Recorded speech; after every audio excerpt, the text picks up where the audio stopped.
Clements, Roxy Bernstein with you.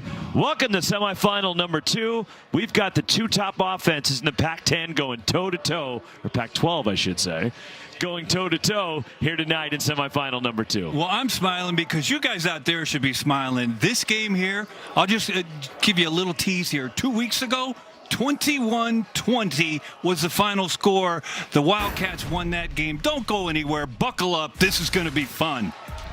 Well, this was Arizona's offense so far in their first 2 games and wins against Arizona State and Oregon State. Well, Arizona leads the conference in every offensive category, Roxy, except one, home runs. They have been absolutely sensational, led by Chase Davis and, of course, Kiko Romero, who leads the conference in RBIs. You see him here with the game walk-off winner against Oregon State. But tonight, they deal with the Pac-12 Pitcher of the Year. Quinn Matthews has been spectacular all season long. Well, he really has. Early in the year, Roxy might have struggled a little bit with his command, but the past 2 months, he's been an ace, like an ace of any staff across the country. You see him here dealing against his crosstown rival over there, the Cal Bears, but he has been the dude, and this is going to be some kind of fun here in Scottsdale. I told you, don't go anywhere. Berth in the Pac-12 Tournament Championship game on the line. The winner gets Oregon tomorrow night. The 2023 Pac-12 Baseball Tournament is presented by Rawlings. Champions choose Rawlings. Well, the Cardinal have taken the field, a designated home team in this semifinal matchup at Scottsdale Stadium. Crowd still filing in, and a good crowd on hand on this Friday night as you take a look at the Arizona lineup. Brought to you by Graduate Hotels and the #1 hitting team in the conference, 320 as a ball club, and they've been lighting it up so far here in Scottsdale to get to this semifinal. They really have. We talked about their numbers in the open. They lead in every offensive category except 1 home runs, and ironically, guess who leads in home runs? Stanford. It's going to be fun. So on the mound, the Pac-12 Pitcher of the Year, Quinn Matthews, 14 starts this year at 3.20 ERA. 121 strikeouts, just 33 walks, one of the top strikeout guys in the country.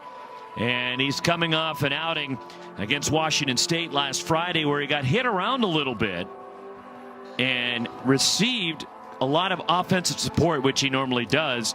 How good this Stanford offense is. But in his last start against Washington State, gave up 4 runs, struck out 8 in 7 2/3, and got the victory in a 7-4 win for Stanford on the Palouse. As David Esker, back-to-back Pac-12 Coach of the Year honors, and the 4th time he has won the award, 3rd time at Stanford. And Chip Hale, one of the great players in the history of the Arizona program, coming back to lead his alma mater, of course, longtime big league coach and manager, as well as in the minors. And Chip Hale in his 2nd season trying to get Arizona to the NCAA tournament for the 2nd straight year under his tutelage. Mac Bingham will lead it off against Quinn Matthews. There he is, customary looking over the third base side. Just focusing in. And we are underway with strike 1 from Quinn Matthews. Bingham hitting .371.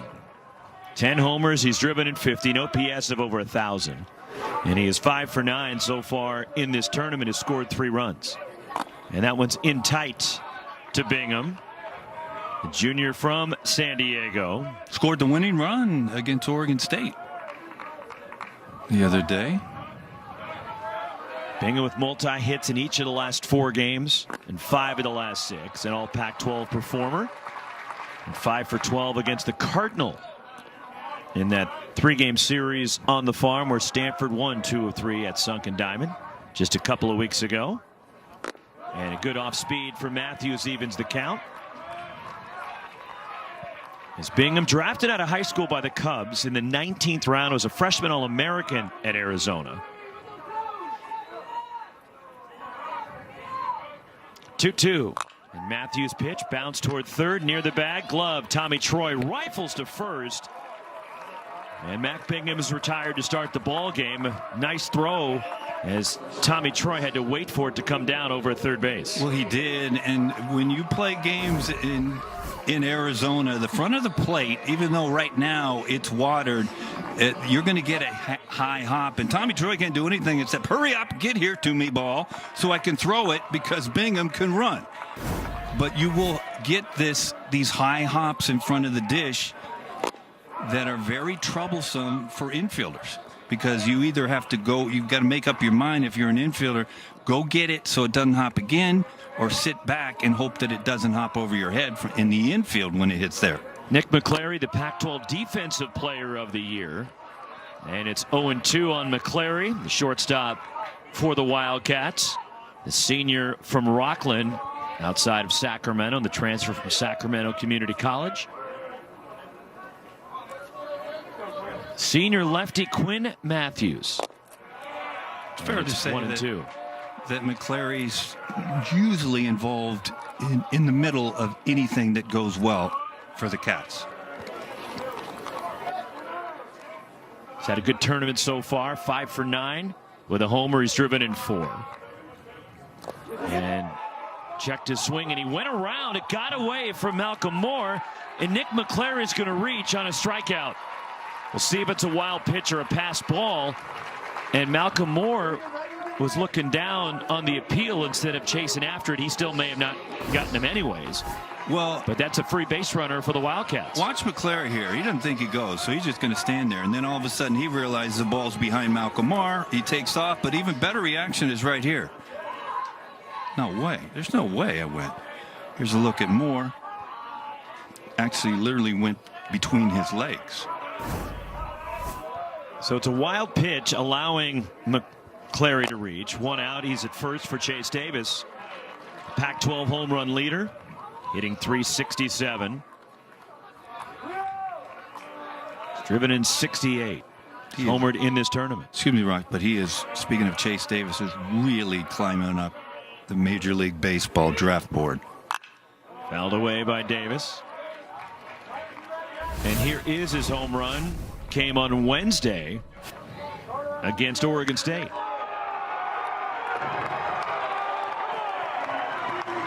Charo Lodge? Yeah? Or over? Almost got to it. It looked like it hit the back wall there of the bullpen before it goes up onto the Charo Lodge. Now, his partner, there's your home run leaders.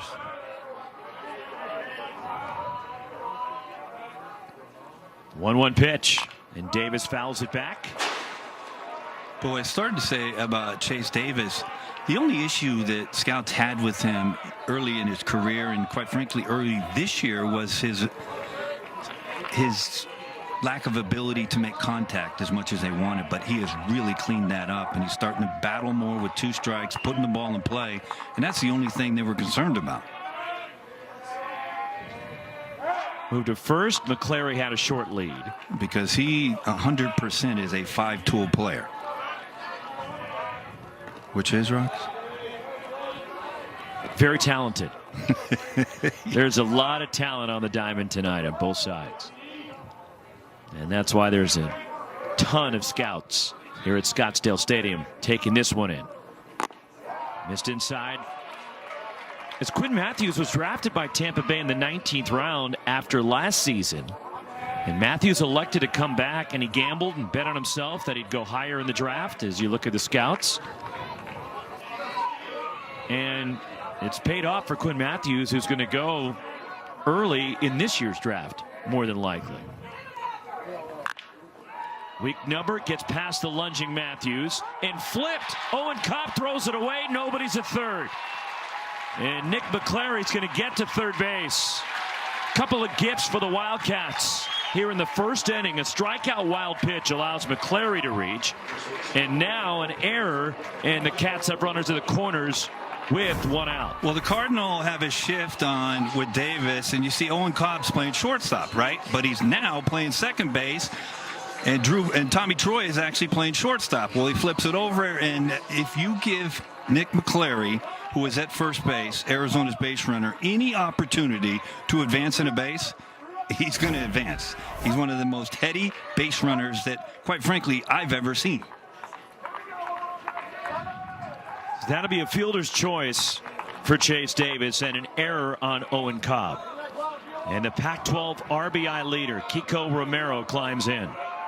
Big opportunity for the Cats early in this game. When you're facing somebody like Quinn Matthews, an ace, arguably one of the best in the country, you get opportunities like this, you need to take advantage of them. Strike one for Matthews. Romero is homered in this Pac-12 tournament. Hit it Wednesday. A long ways, wasn't it? It was. All Pac-12 this year. Romero has driven in 16 runs in the last 7 games. Stanford putting the overshift on. And it catches the outside edge as Joe Burleson, our plate umpire tonight, calling the balls and strikes. Real good pitch on the outside part. Steve Mattingly at first. Nathan White at second. Ramon Armendariz at third. And we have outfield umpires down the line and left. Randy Sutton, Angel Campos down the right field side. This is where, as a hitter, you have to put the ball in place somewhere. Now, if you asked Arizona and Chip Hale who would you want up first and third in this situation, this would be the dude. Leads the conference in RBIs.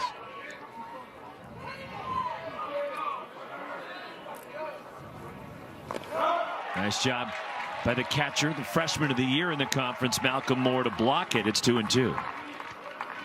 We'll see the block by Malcolm Moore. Now, if he's had any issues as a freshman, it's been behind the plate. It's been behind the plate blocking balls.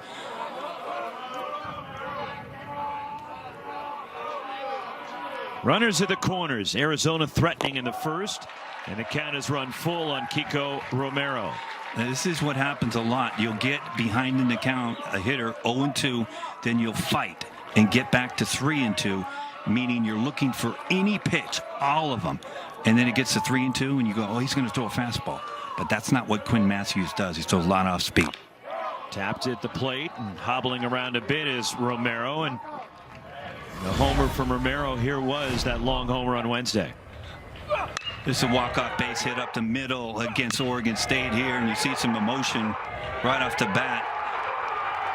This was a tremendous at-bat, very similar to this at-bat right here against Quinn Matthews, to where he got behind in the count. Then it went 2-2 at that time, and then busted it right up the middle. So that was the walk-off hit, not the home run hit by Romero. Trust us, he did that too. Long ways. He did. Again, the 3-2.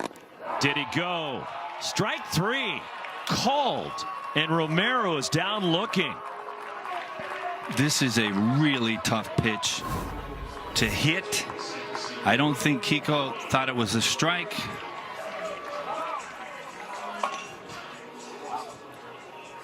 And I'll just leave it right there.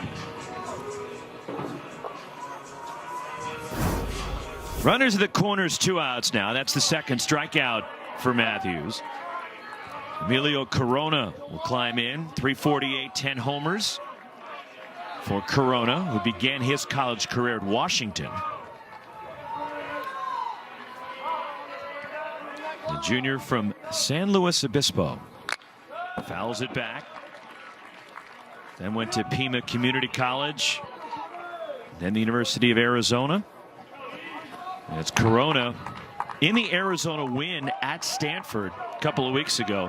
He homered against Ryan Bruno in the 10th to give Arizona the lead. 0-2. And there was some excitement after it was hit. He was thrown out of the game. Yeah. As there was some John going on between Corona and Bruno. And as Corona was rounding first base on his way to second, he got thrown out of the game. He did. And he chased it, and Matthews is able to escape and keep the Wildcats off the board and pitch around the miscues. Heading to the home first, Stanford coming to bat. Stanford lineup presented by Graduate Hotels and the top home run hitting club in the conference. Power up and down the lineup when you look at especially last year's Pac-12 home run leader Carter Graham hitting third, the Pac-12 Player of the Year, Alberto Rios, and the average continues to climb. He has been so locked in here at the end of the year. Well, when you look at this lineup, right, and you look at all the batting average, you go, well, wait a second. There's no way another team hit higher than them as a team, did they? And this is what we got. This is what we have, the matchup. Again, we talked about the final score of the third game of the series a couple weekends ago, 21-20. Braden Zastro makes the start for the Wildcats, 5-5 and a 5.30 ERA. As the lefty for the Wildcats, the junior from Farmington, New Mexico, makes the start and has to contend with this powerful Stanford lineup. Well, you see the 24 walks in 69 innings. That attributes to the ERA, but it's something that you cannot do against this Stanford Cardinal lineup is give them free bases, walking them. You have to make them swing their way on. Eddie Park leads it off, and he takes ball one from Zastro. As Zastro faced Stanford in game 2 of the series on the farm. In 5 innings, giving up 4 runs on 8 hits, and took the loss.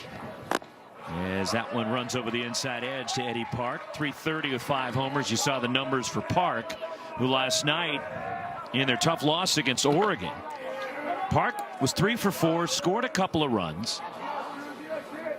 Honorable mention all Pac-12, and it's 2-1. And again, the winner will play Oregon tomorrow night in the championship after the Ducks, who had to win last night to reach the semis. And they trailed 4-0 after 1, 6-2 after 2 against Stanford here last night. And then they rallied with a run in the 8th, 2 in the 9th to send it to a 10th. And then Sabine Ceballos, who had the big day earlier for the Ducks, homered to lead off the 10th last night. And Oregon held on for the 8-6 win. Eddie Park rolls one through the right side, and a start for the Cardinal. So Oregon last night, this is how they tied it up in the top of the 9th against Brant Panzer. Well, it's going to end up a triple. It's over Braden Montgomery's head. Watch the relay throw. Perfect to Drew Bowser. Unfortunately for the Cardinal, Bowser airmails Tommy Troy at third. Run scores, tie game, Ducks going nuts. Wild pitch, and Eddie Park motors down to second with Tommy Troy at the plate.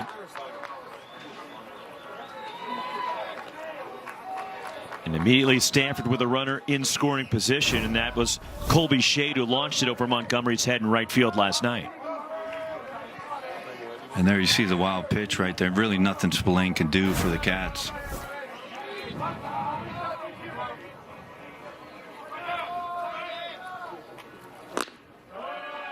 Two 2-0 the count, and you look at home plate. There's Tommy Troy, the catcher for Arizona. Tommy Spillane. Those guys are high school teammates. Really? At Los Gatos High School up in the Bay Area.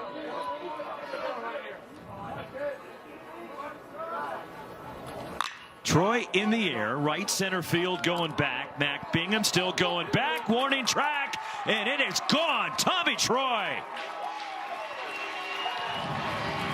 Number 14 for Troy, and Stanford a 2-0 lead. Well, it's a different dude for the Cardinals every game. You've seen it the entire year. Last night, Tommy Troy struggled, Roxy. He had trouble last night against Oregon, but the beauty of the game of baseball is you get to play the next day, and he does not miss this fastball right down the middle from Zastro.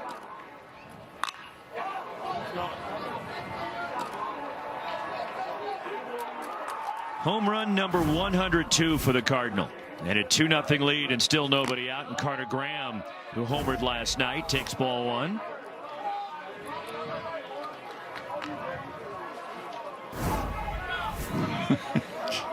Everybody's got some props with their home run celebration. Stanford doesn't need one.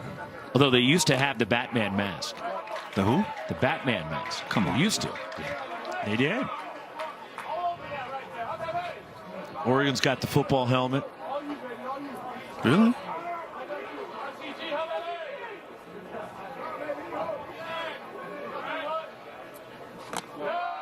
2-1 the count on Carter Graham. 323, 15 homers for Graham, who's riding a 20-game hitting streak, hitting .402 during the streak. 2 for 4 with that homer last night. He's 3 for 9 in this tournament. All Pac-12 performer. 2-2. It's a good changeup on the outside part, but if you're Chip Hale and Dave Long, the Arizona Wildcats pitching coach, this is must win, right? I mean, you lose, you go home, but what's really on the line also when you think about the Wildcats is bouncer to short.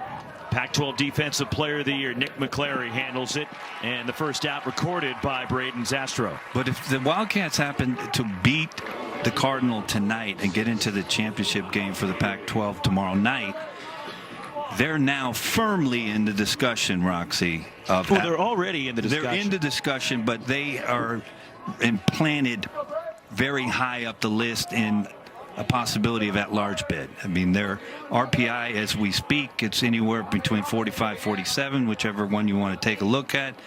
But if they beat the Cardinal, it'll probably jump up, what, to the low, to the high 30s? Somewhere right around 40. Mm-hmm. Braden Montgomery, 332, 15 home runs for Montgomery, all Pac-12. And Zastro's pitch, it's now 2-0 on Montgomery. 1 for 5 last night. He's got an 11-game hitting streak. He homered in their first game here at the Pac-12 tournament against Cal. Chase that one, it's 2-1. But it's worth noting that the Pac-12, since the Pac-12 was established, there's been no team ever below 500 make it into the postseason play. Montgomery lines it out to center. Mac Bingham roaming in, and he puts it away. There's 2 outs. There's a first time for everything. Well, I know as I say that, I thought you might say something else, but it has happened in a couple other conferences, hasn't it? Right now, that's the resume. And notable series wins, Washington and USC, we both believe are firmly in the field. But when you look at the 12, excuse me, Roxy, you look at the 12, the committee will count the 2 wins that they have in this tournament. Over Oregon State and correct. Arizona State. On the ground, Alberto Rios to short. Nick McClary on to first, side retired, but Stanford takes the lead. Tommy Troy goes big fly for the Cardinal. Tommy's trying to move the runner from second over. Well, he said, you know what? Maybe I'll just hit it out of the yard and give us a 2-run lead. Heading to the second.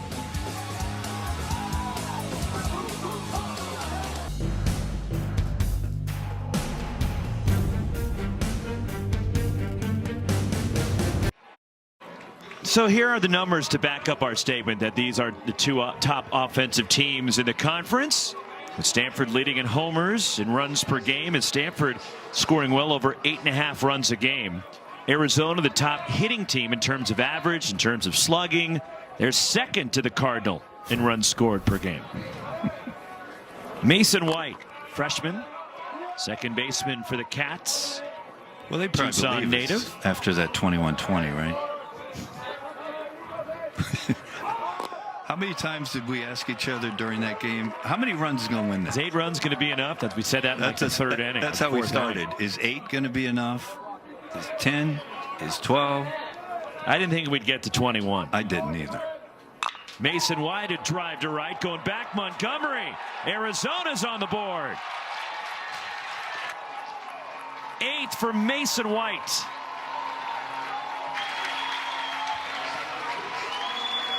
Well, this freshman has put his name on the board for a potential star for the Wildcats in the future. He's a local Tucson kid. He grew up, he grew up hoping to be a Wildcat. And he has really, really been solid this year. His 3rd home run against Stanford this year. 2-1 Cardinal. Tony Bullard cues that one foul. We'll take a look at this swing. They always look better from the left side, right, Rox? They always look better when the ball goes out of the ballpark, too. Well, How about this? This is the kid. He chased it down. He had to make sure his shades were right, and then he's going to tell everybody, I got it, I got it, I got it. Senior Bullard, he swings and launches one to left. Going back is Rios, and he can't make the catch. It kicks away. Tony Bullard digging around first, on his way to second. And a double for Bullard.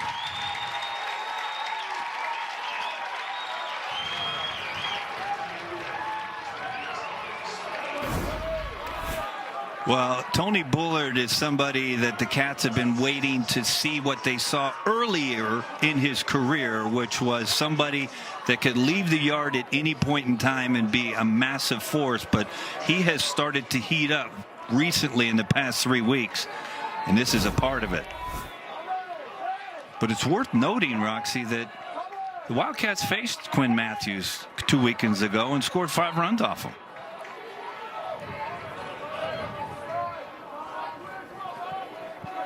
Tommy Splain, Arizona catcher. Bullard out there at second base. And Splain looks at a strike from Matthews. 277 for Splain. It's a really good opportunity for the Wildcats if Spillane can hit something to the right side and move Bullard over to third with Caulfield on deck. I think you come right back after the Cardinals scored 2 and you put 2 on the board at minimum. Real good sign for the Cats if that can happen.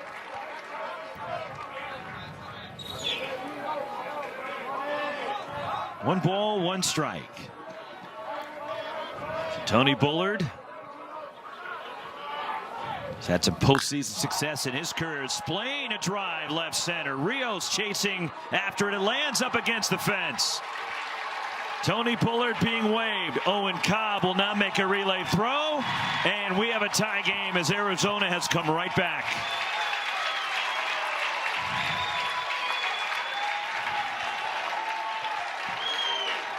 Well, it's a hanging breaking pitch from Quinn Matthews, and Spillane says, Wes, forget it. I'm not going to try to move him. I'm going to hit another double and do just what Bull did in front of me. And that's exactly what he does. And the Cats set up again with the runner at second and no outs. Fifth double for Splain. Garen Caulfield, the 9-hitter, the DH for the Wildcats, hitting .230. He's got 5 home runs. 2 for 8 so far in the tournament. He has homered here this week. He fouls it back. Last year was on the all-tournament team here at the Pac-12 tournament. It's a look from the stands on Spillane's double.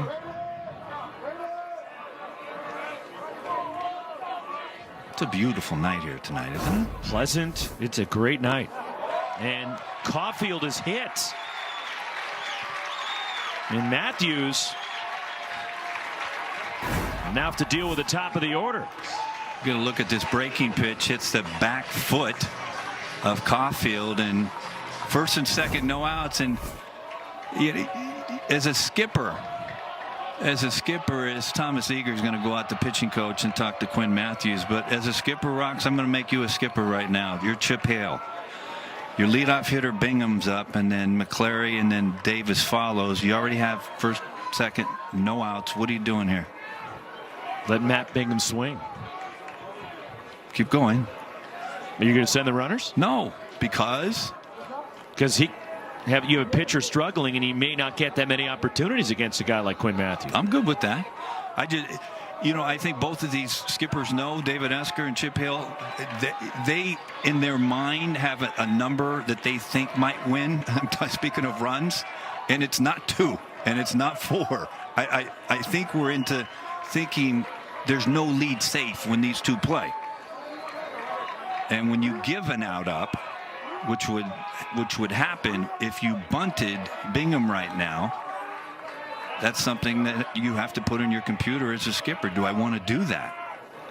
Now, there's others who might say, you know what? Yeah, I'm going to make Bingham bunt him over. I'm going to try to get a lead in the second inning against one of the best pitchers in the country. I might fall into that camp. Bingham grounded out to lead off the ball game. Splain at second, Caulfield at first, and it's 2-0. And Matthews kind of staring in at the plate umpire Joe Burleson as if to say, "Are you sure?" Strike. Right. But now this is where Quinn Matthews, this is what makes him one of the elite, is that he's able to throw off speed when he's behind in the count. So keep an eye on this pitch. The pitch clock was winding down, so he threw it to second. 2-0 on Mac Bingham, nobody out. 2-run homer by Tommy Troy in the bottom of the first for Stanford. Homer for Mason White. And the Wildcats here in the second. An RBI double from Tommy Splain. And there's your breaking ball. And that was actually a curve ball instead. Normally he'll throw a changeup many times behind the count, but now you got him taken, Roxy? No, I'd let Mac Bingham swing. Really? I would. Wow. And it's a fastball in there. It looks like he probably had the take sign, but I would have given Bingham the green light. I wouldn't.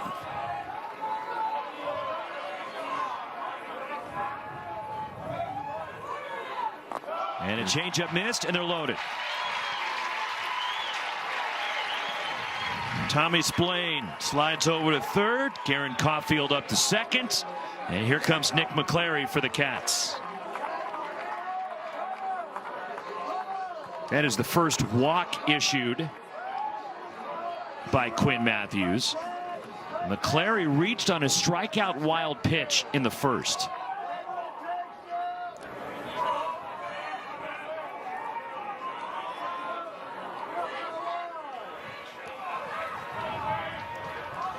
Bases loaded for U of A. And it's ball one from Quinn Matthews.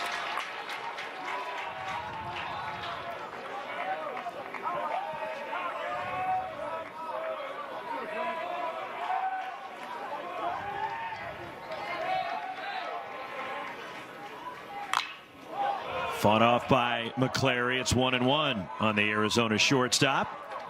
Now, if you're David Esker and the Cardinal, if you can get out of here, you're going to concede the runner at third and that run. If you can get out of here chasing one run, job well done by Quinn Matthews, especially when you're going through 2, 3, 4 of this Wildcat lineup right now. Just a bit high to McClary as he's hit in 6 straight, 9 of the last 10 for the Arizona shortstop. And McClary, somebody can spray the ball anywhere in this yard. He can pull one down left field line, or he can hit a ball down the right field line like he did against Oregon State to set them up in the bottom of the 9th with first and third. 2 balls, 2 strikes. As McClary had a big series against the Cardinal, went 6 for 11 on the farm. He scored 6 runs in that series, including 5 in that 21-20 game. Well, this is where he's really a pain for an opposition. He chokes up a little bit, and he'll try to put the ball in play anyway, anyhow. Loop towards short, diving, and no catch is made. And then throwing it home wildly, Owen Cobb. Everybody's safe, and it's 3-2 Arizona. Cobb looked like he could have gotten an out at third base.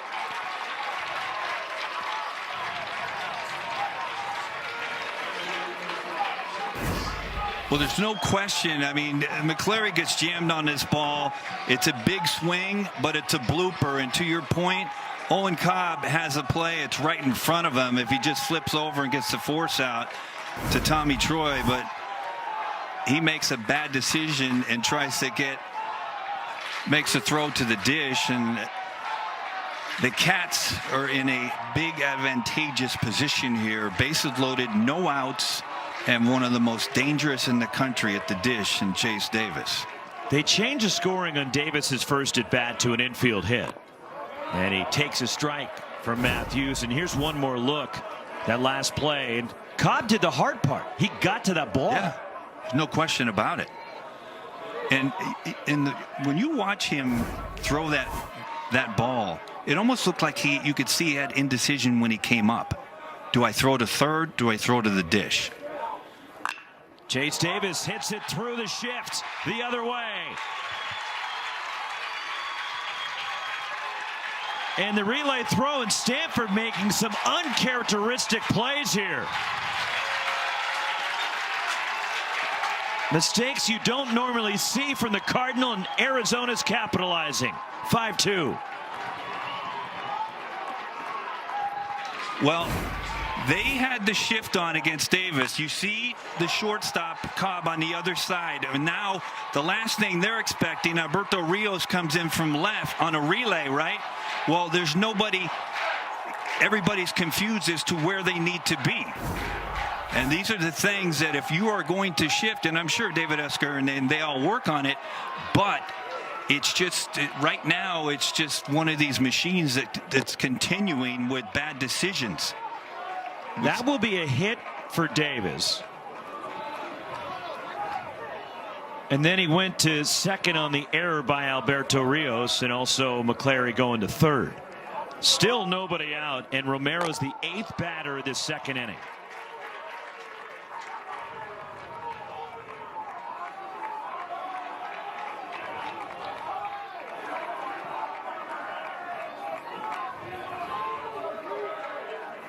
Romero struck out in the first. 2-1 on Romero. This is Chase Davis reading the relay. He sees it's a bad throw, walks into second base. Fundamentally sound base run.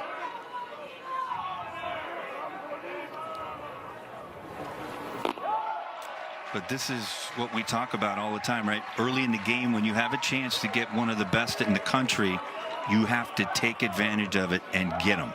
And when you see 5 runs, well, they got 5 runs. Well, they have second and third and no outs, and a 3-1 count, and the RBI leader of the pack up. There's a dribbler. Foul from Romero. In their mind, they're trying to get 10 on the board right now because they understand on the other side, the Cardinal, no lead is safe with them. Nick McClary at third, Chase Davis at second base, a 5-run second, and still nobody out.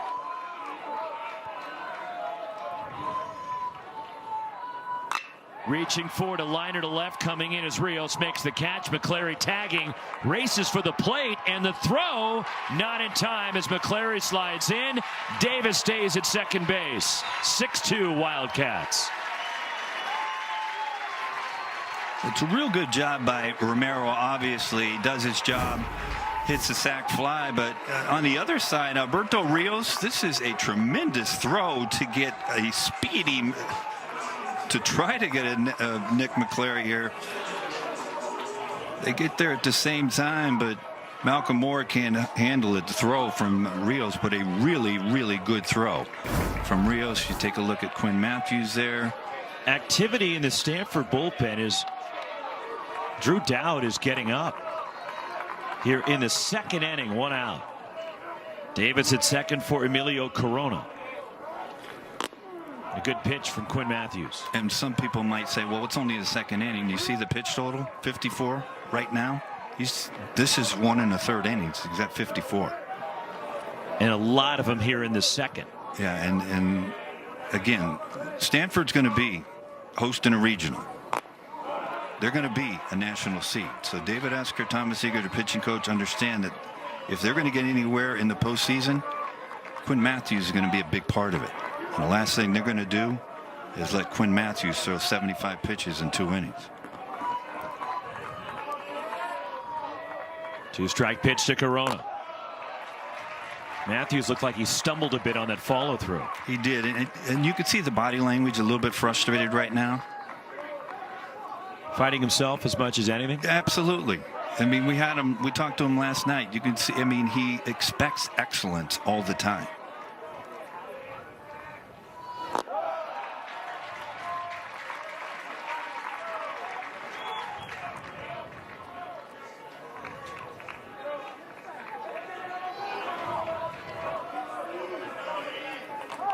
There's the breakdown for Matthews on his 57 pitches so far. 2-2 to Corona. Swinging a foul back. There's your changeup right there. And what it's going to take for Quinn Matthews to get back into that groove frame of mind is do what he normally does, which is be able to command 2-strike soft pitches in the zone. There's no question in my mind. I think this 3-2 pitch will be an off-speed pitch, but when he's right, he's throwing these 3-2 off-speed pitches in the strike zone. By the way, with that sac fly for Romero, he's now one behind the Arizona all-time single-season record, and a walk for Corona. Ron Hasse has the all-time single-season record for RBIs, and Corona draws the walk, but Romero's got 85. The total is 86 for Ron Hasse. Well, that record has stood for how many years? 50? Hasse played even before you did at Arizona. You know, why did you have to do that? And just, can you be nice? I was asking a I am. I'm saying he's older than you. Yeah, but the way you said it, you said he's even older. There's Dowd. Mason White started this rally with a homer to right, hitting for the second time in the second inning. And that's strike one for Matthews.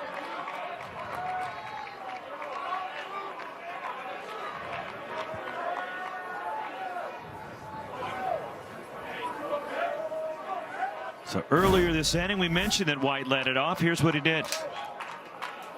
We hit a fastball right down the middle from Quinn Matthews. He's not a big in stature, but he has got some pop. 8th of the year. And a good breaking ball for Matthews floats in there. 0-2 on White.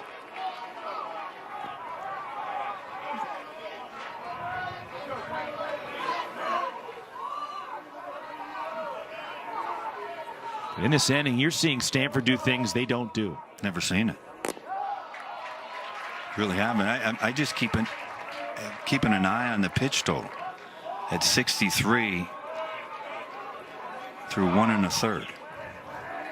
And David Esker is as well. Thomas Eager, the pitching coach, is as well. Mason White reaches forward, lines it to first, and diving back and just beating Carter Graham to the bag. And getting back to first was Emilio Corona. There's 2 outs. It's a good job of base running by Corona. Good effort by Carter Graham, but look at he takes the shuffle, does Corona, realizes the line drive, gets back. Good effort by Carter Graham. And just that little effort and good base running by Corona extends this and gets the right-handed. And there we might get a change here. Well, we will get a change. Second trip by Thomas Eager. And this is not going to be a fun visit for Thomas Eager trying to get the ball from Quinn Matthews, because he is, as he told us last night, he despises coming out. And there is no eye contact right there at all. And the frustration from Matthews, who gets chased in the second inning by the Arizona Wildcats. Drew Dowd is coming out of the bullpen for the Cardinal. And the earliest exit of the season for the Pac-12 pitcher of the year.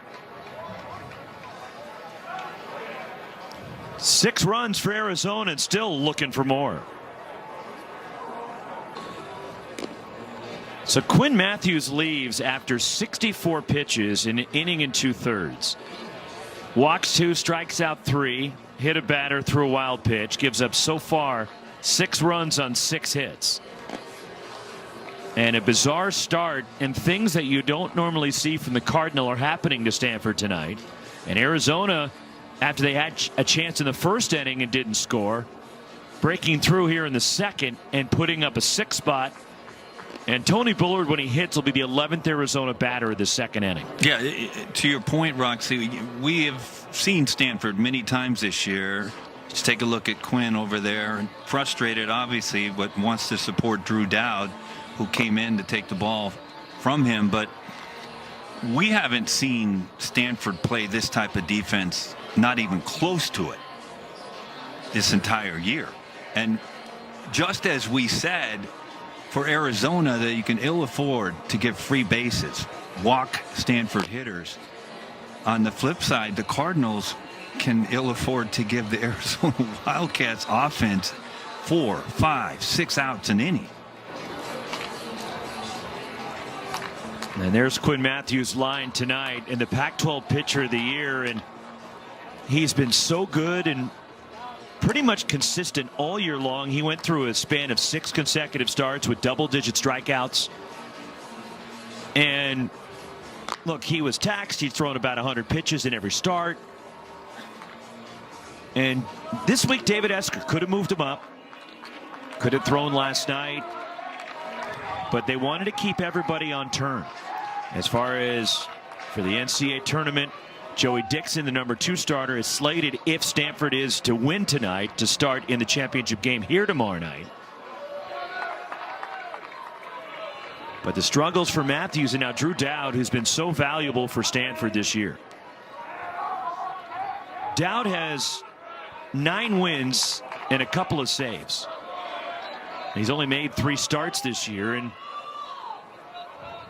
critical role out of the bullpen, and now he's got to gobble up some innings, give the offense a chance to come back. And it's in the dirt. Malcolm Moore finally locates it. Ball 1 to Tony Bullard, who doubled and scored already in this inning. Well, I think what has created all this offensively for Arizona is their ability up and down the lineup to not swing at some pitches that hitters normally swing against. Quinn Matthews, the biting breaking ball down and in, the changeups out of the zone. 1-1. Good pitch from Dowd. Dowd, the junior from Belmont, California, and right down the road from Stanford. He went to Sarah High School, a Bay Area powerhouse. 1-1 on Bullard. Chase Davis at second, Emilio Corona at first, and it's 2-1.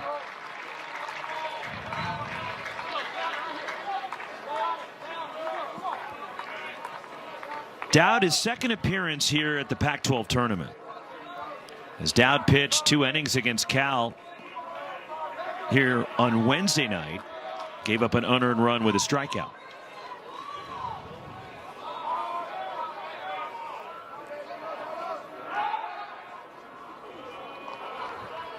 Dare I say? Well, I'm just going to say it. 6 runs not going to win this game. What do you think? 6 runs is not going to win this game. These clubs are just too good.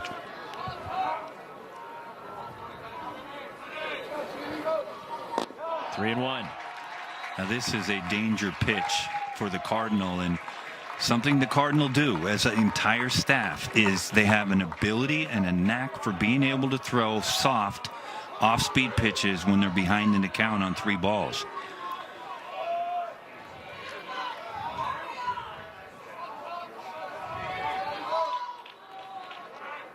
And Dowd missed. They're loaded. Chase Davis over to third. Corona moves up to second. And Tommy Splain already with an RBI double in this inning. And he is the 12th Arizona batter in the top of the second.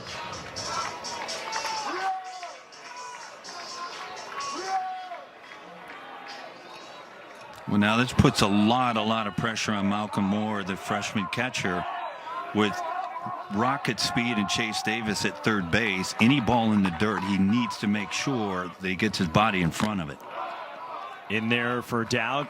Good breaking ball drops in there.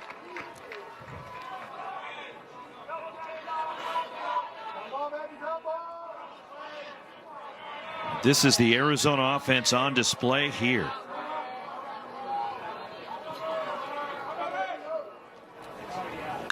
Liner to center, and that one falls in front of Eddie Park. Chase Davis is in. Emilio Corona around third. Tony Bullard around to third base. An 8-run second for the Wildcats.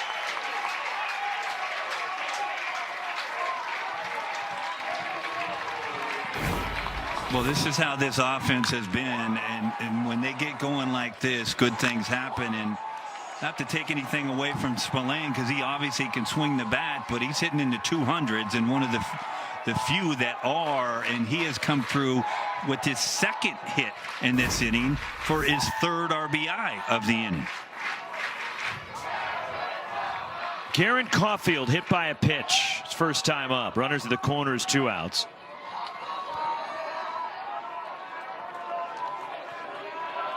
And the top of the order on deck.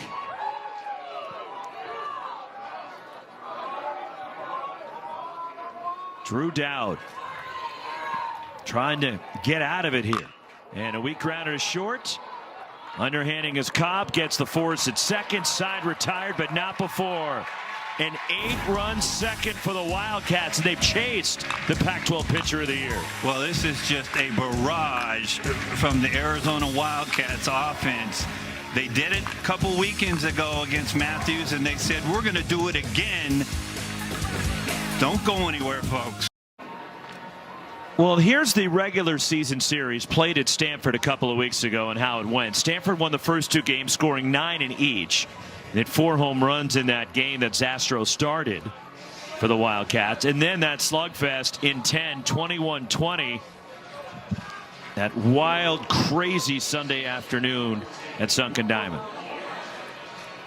It was a crazy weekend and some really, really good games, obviously with the exception of the second game. But the first game, 9-8, and how the Cats tied that game up, we'll see it next inning, but it was just an incredible series. And dare I say, it's imperative, if you're an Arizona Wildcat fan, that your pitcher comes out and shuts down the Cardinals after you put up those runs in the top of the second. Strike to Malcolm Moore, 312. 12 home runs for the Stanford catcher and the Pac-12 Freshman of the Year. Braden Zastro gave up a 2-run homer to Tommy Troy in the first, and a ball bounced foul by Moore. Right here, Andre Mercurio coaching first for Stanford. Steve Rodriguez across the way at third base.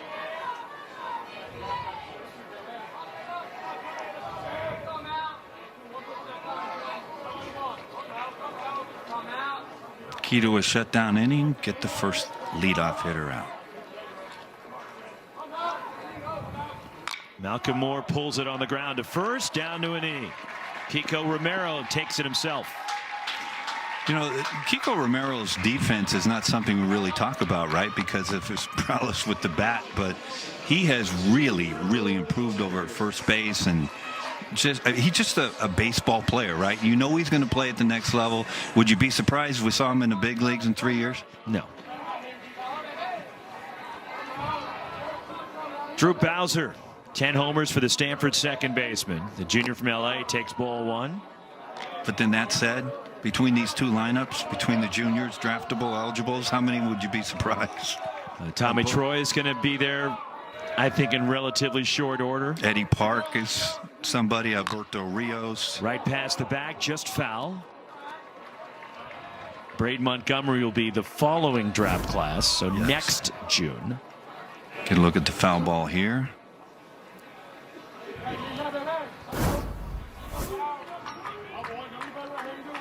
Then Malcolm Moore will be that following year. And then there'll be somebody else that shows up. Yeah.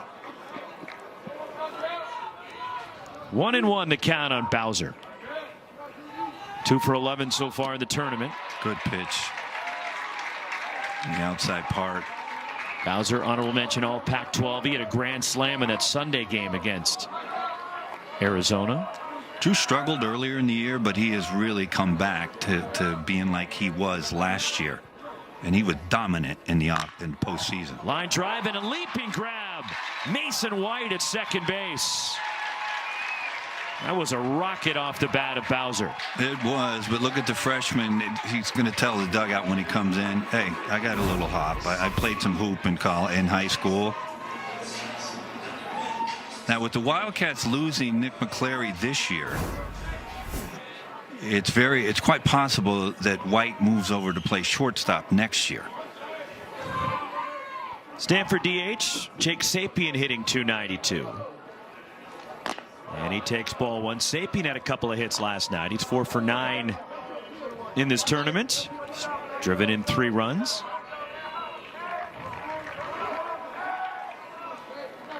Braden Zastro, the 1-0.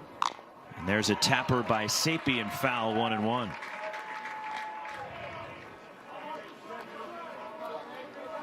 Stanford lost a heartbreaker last night to Oregon. Now, David Eskert also held out his top-end relievers last night. He tried to close it out and get through it without using Ryan Bruno and Drew Dowd, and he couldn't. Oregon battled and found a way, and they got the win to get to the semifinal. The Ducks beating Washington earlier today. So Oregon is in the title game tomorrow night against our winner. And for David Eskert, I mean, last night had a little significance in terms of positioning for a national seed, but they were already in the semifinals by virtue of their win against Cal on Wednesday. But with that said, I think their national seed should be solidified by now and guaranteed pretty much. I mean, they won the Pac-12. Obviously a great conference, but it's how they won the Pac-12. Sapien lines it out toward right, and it falls into the alleyway. This one rolls all the way to the fence. Jake Sapien cruising into second base in a 2-out double, snaps the run of 5 in a row, retired by Zastro. And now Owen Cobb coming up for the Cardinal. Boy, Sapien has really come on strong the last month for the Cardinal. This is some really good hitting. It's not a bad pitch by Zastro. It's on the outside part, but Sapien just hits it the other way. And Sapien's the same guy that can hit doubles down the left field line. And that's the key to be a good hitter, is have the ability to hit the ball all over the yard. 328, 6 homers for the Stanford senior shortstop. And Owen Cobb speared at the mound. Braden Zastro throws out Cobb in a scoreless second, the shutdown inning to the Arizona lefty. 8-2 Wildcats, top of the order coming up in the third.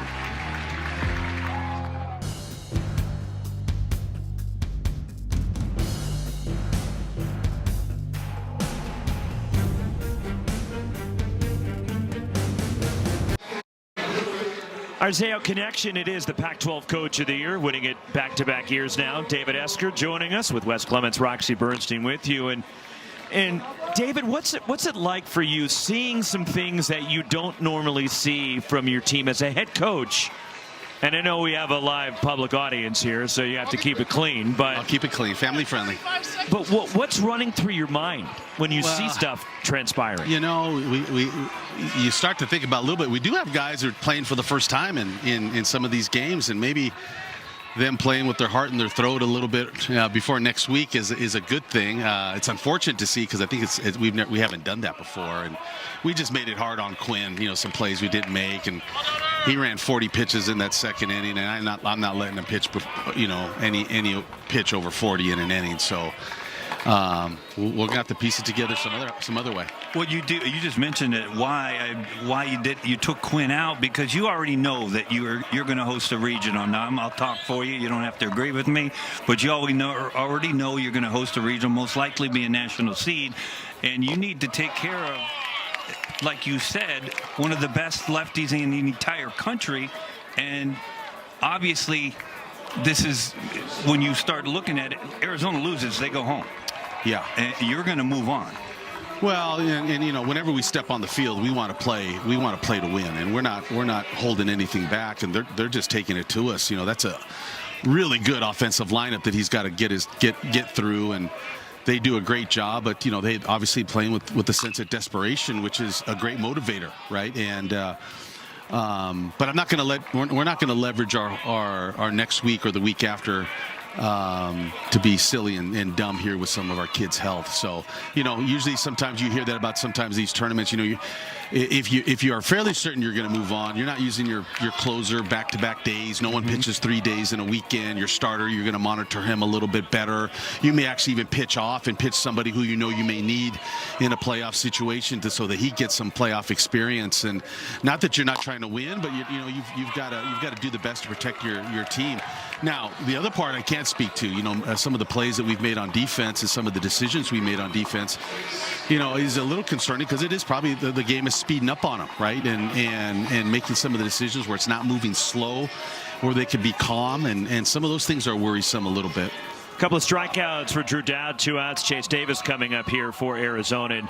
And David, I noticed that you brought the team together there before they hit in the bottom of the second inning, and everybody gathered around. What was that message? Hey, we've been down before, we really have, and we've done a great job of responding and kind of just staying the course. There's a lot of hits on this field. It's a huge outfield. The wind's blowing out. I mean, these are conditions that, we weren't going to shut anybody out today. And it's just about managing the score and putting the barrel on a few balls ourselves, and hopefully we can kind of creep back in this thing. And if we play like we've done in the past, we'll get better as the game goes on and put some heat on somebody. But if we can't slow them down just a little, it won't even get to that. Well, you mentioned the Arizona offense, but your offense is equally as dangerous. But when you give 4 or 5 outs to your two clubs, I mean, you're rolling the dice then. Yeah, there was, one of my messages early, you can't give anybody 5 outs, and I don't care what pitcher you have, the pitcher of the year or a major leaguer on them. You keep giving 5 outs for him to get out, they're going to score, and he'll be out in, 3 or 4 innings, and in this case 2 if we kept getting outs. So it's just, it's playoff baseball, and you're kind of trying to find yourselves, and hopefully we can learn how to relax in this atmosphere and play a little bit better, and if we do like we've done in the past, we'll hopefully make it close before we're done. Well, Drew Dowd did it better. He struck out the side. Appreciate the time. All right, thanks, guys. You'll probably want to stay with us now the way that happened. Yeah, can I just hang with us? I'll see you guys next half inning. I'll be right back.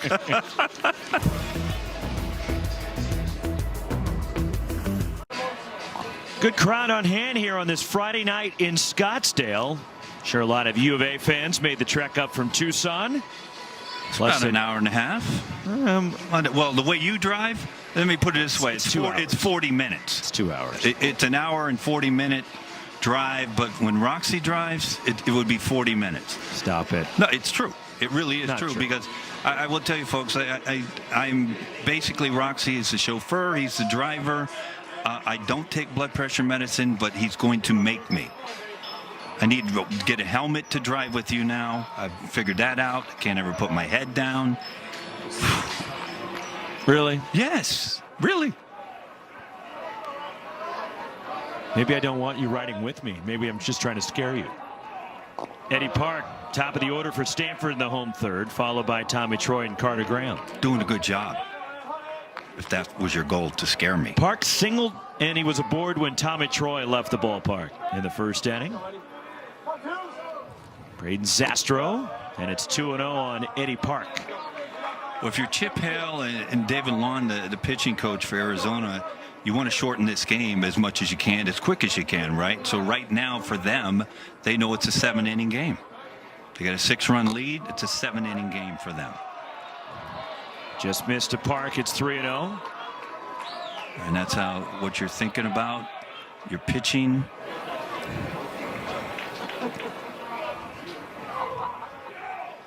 .32 wins for the Wildcats, as Park taking all the way. And somehow they can win tonight and get to the championship game tomorrow night. They'll give them their second win over Stanford this year. And in this tournament, they'll have beaten Arizona State, Oregon State, and Stanford. A full count on Park. And keep in mind, earlier this year, they have a win against Tennessee. West Virginia. They just took 2 out of 3 from USC last weekend. Eddie Park gets a piece of it. We'll do it again. Plus, they have a win against another bubble team in UC Irvine right after they played Stanford. And what's crazy about that win against Irvine, essentially it was their B lineup. It was. That Chip Hale ran out there. McClary didn't play. Davis didn't play. Corona didn't play because he was thrown out of that game at Stanford. Tough play, race to the bag, and Zastro beats Eddie Park and went diving across.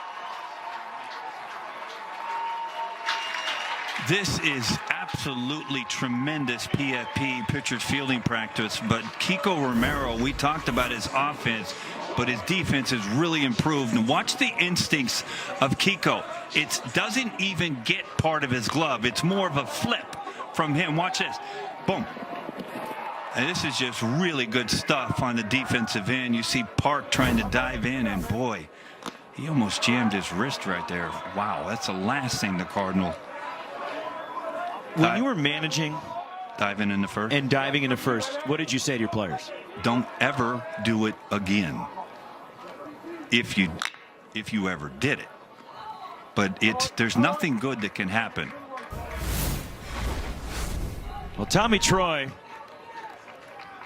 is well acquainted with Braden Zastro.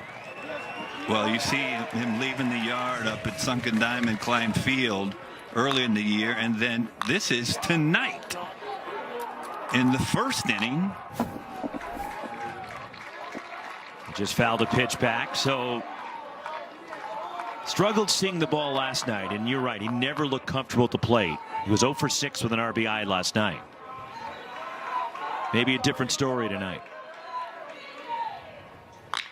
Hits it on the ground toward the hole, and Tony Bullard can't handle it. It would have been a very tough play anyways, considering how well Tommy Troy runs, and Troy is on here with 1 out, what should be an infield hit. It will, and regardless if Bullard fields this ball, there's not a chance to get the speedy Tommy Troy. I mean, he would have had to turn. Well, again, McClary's right there, and he's probably like, I would have caught that, but so what?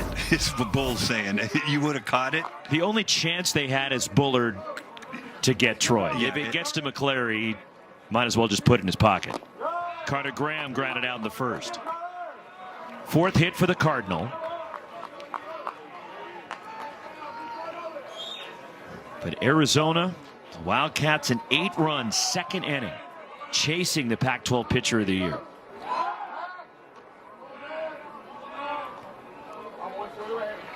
There is a scenario now, and the way this tournament has played out so far, we could see as many as 7 teams from this conference in the NCAA tournament. Carter Graham lines it to left center. Around second, Tommy Troy breaks for third.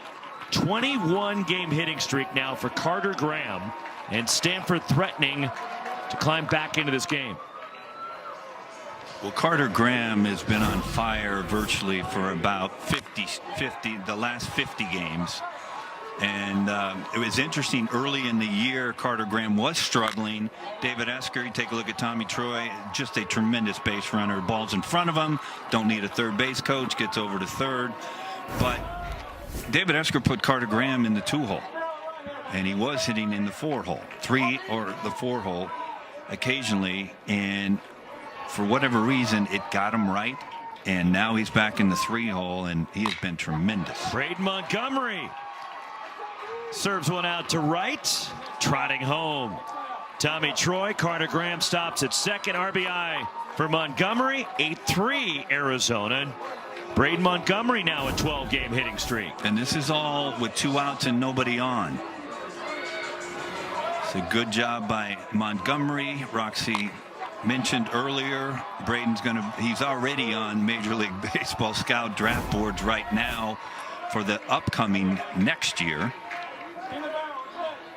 But this all started with 2 outs and nobody on, and this is exactly what this Cardinal offense can do. And here is Alberto Rios, the conference player of the year. And he takes a strike from Braden Zastro. And excuse me, I said there was 2 outs and nobody on. There's only 1 out. And with 1 swing, Stanford can get right back into this game from Rios. Rios had a 3-homer, 9 RBI game against Arizona on that Sunday, the 21-20 game. And he chased a high fastball. It's 0-2.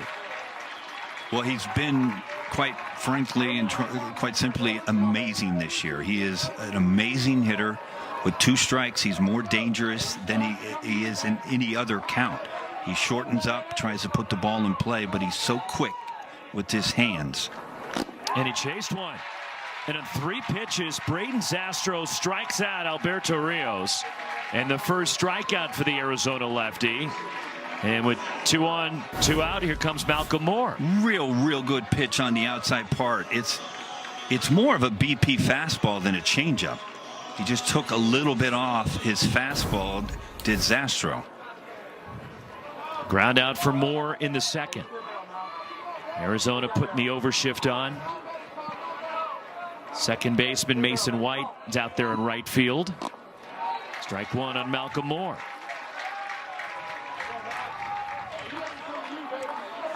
these situations for Arizona and both of these clubs, if it was vice versa, they're so big. With runners on base and 2 outs, it's so important to not let either team continue to score runs.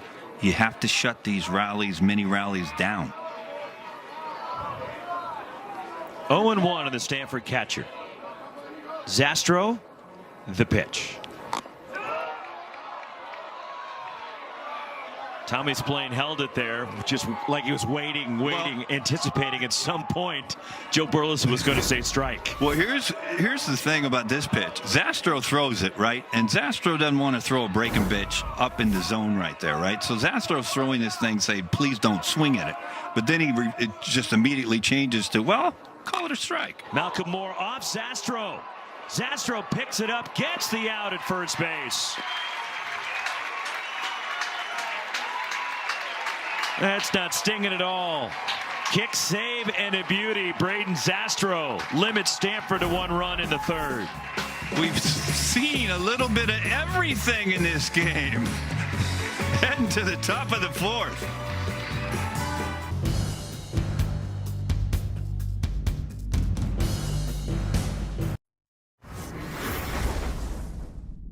These guys are resilient. They're resilient guys. Boy, you got a good shortstop. We do. Riku Nishida came storming in, and he makes the catch in a sinking pop-up. Brown drives that one in the left center field toward the alley. It goes. Diving play! Wow, what a grab out there. Bouncer to first. Nice play at first. Carter Graham moving into short on a bounce. Cam Clayton retreats, fires low to first and dig in the air. Racing in is Tanner Smith, and he dives and he caught it. We've seen some sparkling defense so far in this tournament, and using anything you can to knock it down and make a play. It doesn't matter right now, right? If you can't catch it, use your body, get that 3rd out, shut down that mini Stanford rally. Kiko Romero leads off the 4th. As Romero's 0 for 1 with a sac fly, and now 1 RBI shy of the Arizona single season record. Looks like we have a little competition on the burn out there. Could be getting in position if the ball lands out there. Is that what they're doing? Tommy Troy watches it sail into the Arizona dugout. That record is. Took a look at the record for RBI. Ron Hasse, 1974, 86 RBIs. Kiko sitting at 85. So he moved past Hasse and Terry Francona, your former roommate. I don't know Terry. Are you sure? You just lived with him? You don't know him? We didn't. By choice, he didn't speak to you? Is that what you're saying? Well, I don't want to get into. So Hasse, the record is in 74. That 76 season he had 84, and Francona had 80 or 84 in the 80 season when Arizona won the national title. You know that season, right? In 1980. I'm not. There's a game going on here. I mean, watch this fastball up and into Kiko. You know what's interesting? You just wonder how long David Esker wants to go with Drew Dowd as well, Roxy. Skied. This one will get out of play. But Dowd's a guy he could roll with for a while. Dowd was a starter last year primarily, also worked out of the bullpen. Was in the rotation to start this year, and then Stanford tweaked some things. And they moved out of the bullpen, and he's found a huge role for Stanford in the back end of that bullpen. And he fools him there, and he gets the strikeout of Romero.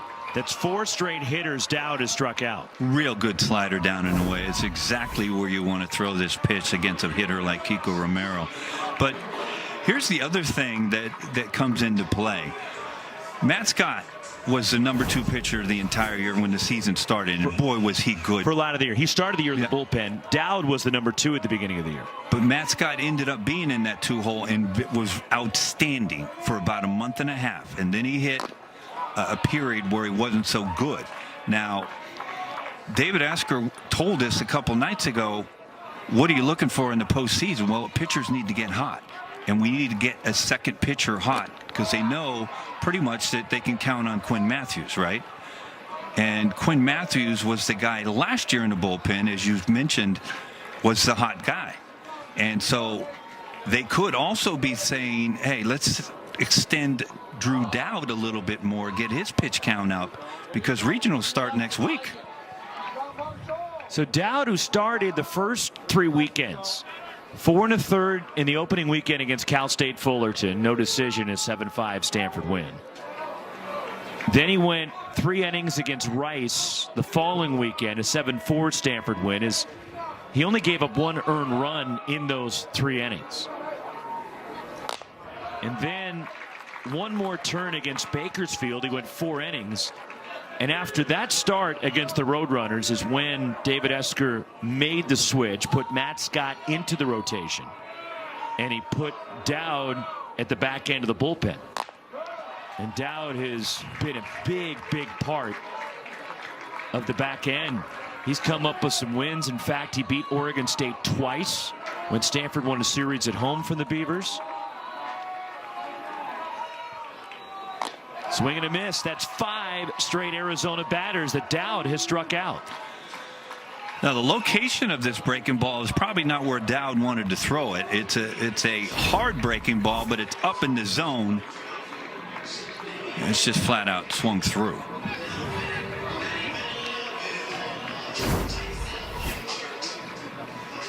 So 9 wins for Drew Dowd this year, which leads the conference coming out of the bullpen for the Stanford Cardinal. And he gets strike 1 to Mason White, who homered to start that 8-run second inning.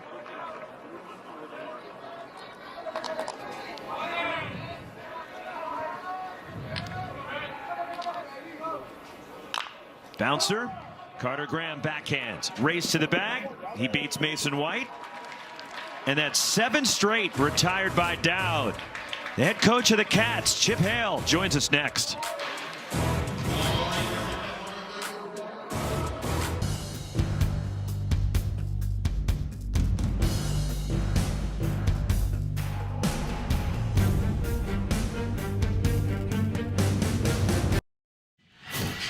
Wildcats in the lead, and we take a look from his younger days. The skipper of the Arizona Wildcats, Chip Hale. Wow.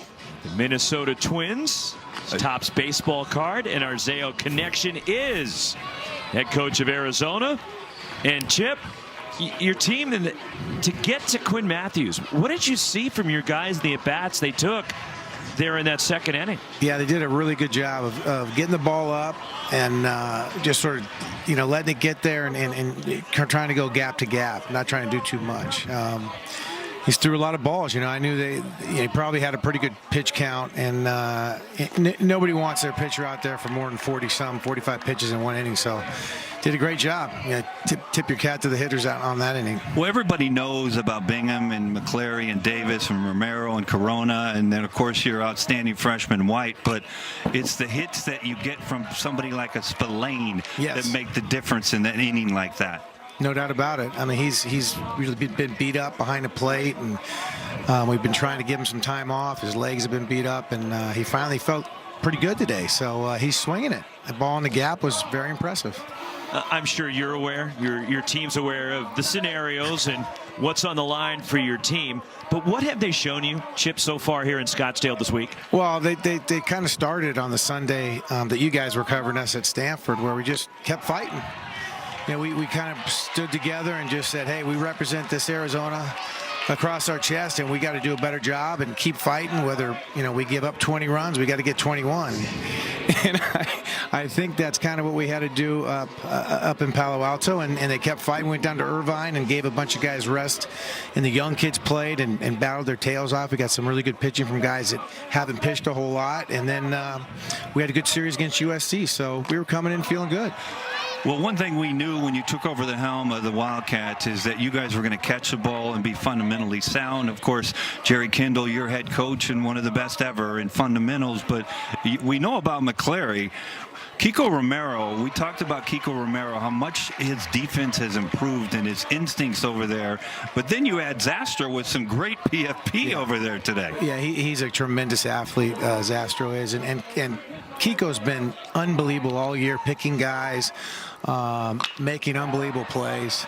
Jake Sapien a single to left. You know, it's been really fun to watch for me because I do. You're right, Wes. I love defense, and it's important to me. And we play on a fast track down in Tucson just like this. So you have to have guys who can catch the ball. What did it mean to you and your program that Nick McClary was rewarded for being the Defensive Player of the Year? It meant a lot. You know, last year we thought he should have been right up there, and I'm sure he was in the voting. So this year he just played better. You know, and obviously the offense was really good too. So that doesn't ever hurt in all those, you know, you get in the big leagues with the gold glove stuff. A lot of the guys that hit get some of those too. So, Chipper, obviously this is a big game. You got to win to move on, and it's a lot of implications if you win this game tonight. I mean, you're already in that discussion for postseason at large, but if you get by Stanford, you're really in the mix. How do you handle your pitching staff? You just start counting outs right now? We're going to put everybody out there that we need to put out there, Wes, to try to win this game. And you know, obviously they're going to do the best they can. This is a great lineup we're facing, especially when you get to the top with Park and then Troy, Graham, Rios. That's Montgomery. That's a really hard part of the lineup to negotiate. So we've got to score some more runs. We've got to weather some storms, I'm sure, as you guys know. You've seen that offense. So it should be a fun one tonight. Yeah, we were there a couple weekends ago. I know. Just so you know, we understand what could happen. I know. Chip, what have you seen from Kiko Romero this year? Historic season right now with the names as he is going to be ingrained with in Arizona history. And down to second base for the Cardinals goes Jake Sapien. But he's up there with Francona, with Hasse, with the season that he's had, some of the greats. No doubt, no doubt. And as Wes knows, he played with Terry. And Ron had two unbelievable years in I think, 75 and 76. Dave Stegman. There's been so many good ones. Eddie Leon back in the 60s. And he's putting his name in there. And he's a Tucson kid. That's the great thing about it. You know, his grandfather umpired Wes and I's games back at the U of A when we were kids. So no wonder why Wes doesn't like the kid. Oh, geez, would you stop it, Roxy? I mean, you were being so nice. You know, and you know, he comes from a historic program at Canyon Del Oro. They won the state championship again. Jason Heisey, an ex Wildcat, got the win in the state championship. So we're very proud of that. And we want to get the best Tucson kids we can. You know, we have the two Tucson kids standing next to each other out there, and Mason White and Kiko Romero. Well, speaking of Mason White, is this what you expected from him? I mean, this kid has shown he can play this game. Yeah, we did, to be frank with you. In fact, we were a little disappointed at the start of the year, and then we sort of just put it off as kind of some freshman deal, and you know, it's going to get all the kinks out. But he was, you know, with Chase and Kiko, quite possibly our best player in the fall.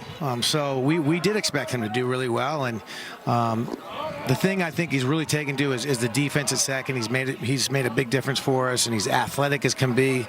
And you know, we're hoping next year he can move over to the shortstop position. We'll see, but just has to be consistent. You know, as we know, we have to pick every ball up. Well, real quick, unless this ball is put in play,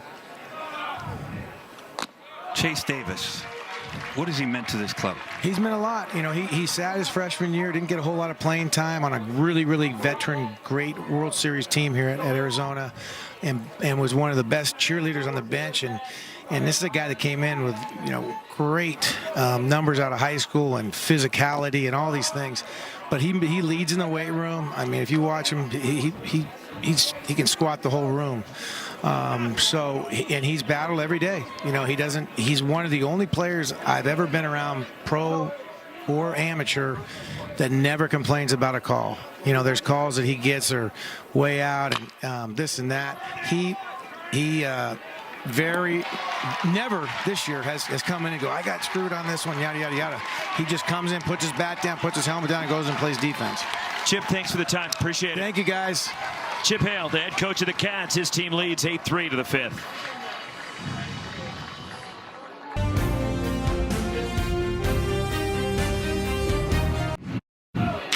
Well, we have a very special birthday in the booth. Happy birthday to Wes Clements, my partner. There you see him in his glory playing for the Wildcats, and College World Series champion, 86 class of Hall of Fame. And not only do you get that, Wes, you get this. Oh. Happy birthday. As you can see, here is a cake. You know, when you get old, you get emotional. It doesn't matter what it is. I appreciate it. I mean, I really do. You're sneaky. Of course. You give me a hard time, but you're my partner, and I appreciate it. Happy birthday. I appreciate it. So my 41st will be next year, and we'll just roll with that, right? You know, for once, I'm not going to call you on something. I'll just let it slide. Yeah, just let it go. I appreciate it. Yeah. Well, happy birthday. Thank you. 42 next year. I thought you said you were 41 next year. No, you could be any age you want right now. Age is just a number and yours is unlisted. Is that what you're telling me? I have no idea what that number is. Leadoff single for Tony Bullard. And that'll bring up Tommy Splain for the Wildcats. Second hit tonight for Bullard. Splain has had a big night at the plate. He really has. We just talked about him. His skipper just talked about it. I mean, he's been injured, and now he's healthy. And Chipper's, I mean, basically said he's swinging a bat. There's no question about it. And he has split the duties behind the plate between Cameron Laliberte and Tommy Splain. And there's what Tommy has done tonight, and a big part of that 8-run second.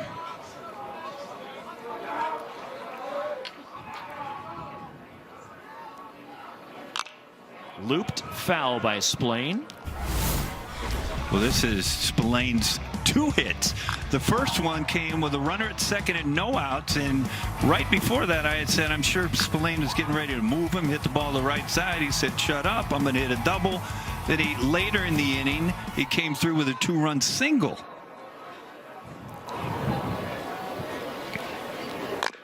There's a ball fouled off. Over near third. 0-2 the count on Splain. Now Dowd has done just the opposite that Quinn Matthews did, right? Quinn Matthews threw a lot of pitches an inning and a third, and Dowd's been very, very efficient with just 38. Now in defense of Quinn Matthews, he had to get many more outs because of the defense didn't help him. 1-2 on Splain. The single by Bullard ended a run of 7 straight retired by Dowd. Mr. Dowd has gone 2 1/3. He has struck out 5. And there's Matthews, and you can see he's frustrated with his night and disappointed. But he'll have another chance next week when Stanford gets to the postseason, the NCAA tournament. Staying at first as Bullard thought about going to second. Well, you see those pearls. And I think we might have that story down the road. 2-2 on Splain. Dowd. The pitch. And it's full.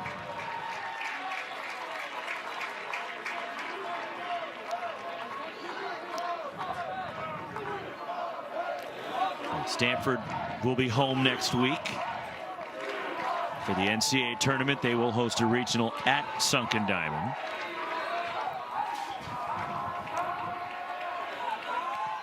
Bullard leads at first. Dowd the 3-2. And there's a ground ball foul. Well, that's the confidence that Thomas Eager has in his pitching staff and all of his pitchers up and down. The ability and the confidence of his pitchers to throw the breaking pitches and the soft pitches, whether it be a changeup, a slider, a curveball, with 2 strikes and a full count. Ball hit in the air, right center. Hustling over Eddie Park, can't catch it. Gets by him. Picked up by Braden Montgomery on the track. Bullard stops at third, and a double. A 3-hit night for Tommy Splain. He is 3 for 3.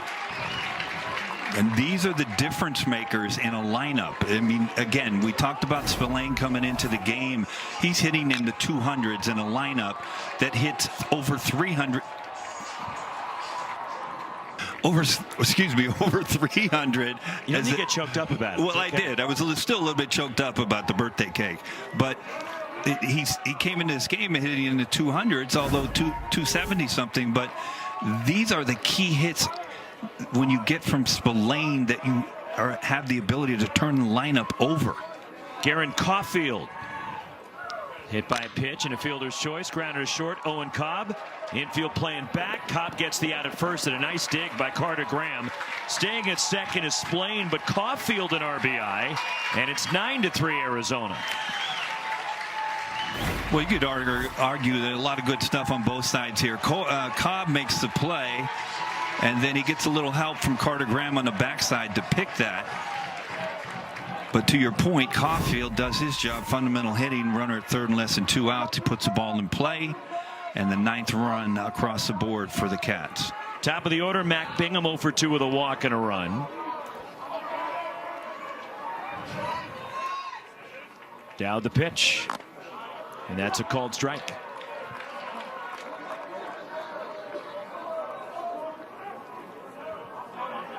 Nine runs on 9 hits for Arizona tonight, and we're only in the 5th.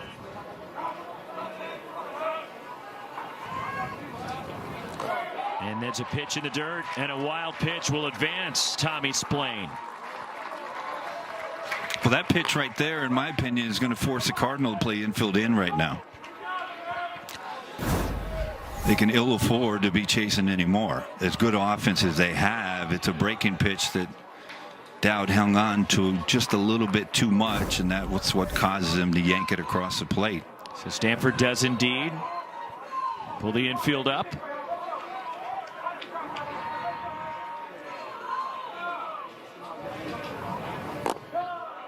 Drops low from Dowd, 2-1 on Bingham. And that's that take that Chip Hale was talking about. The Arizona hitters have the ability to take those really tough pitches on the bottom of the zone. Their balls.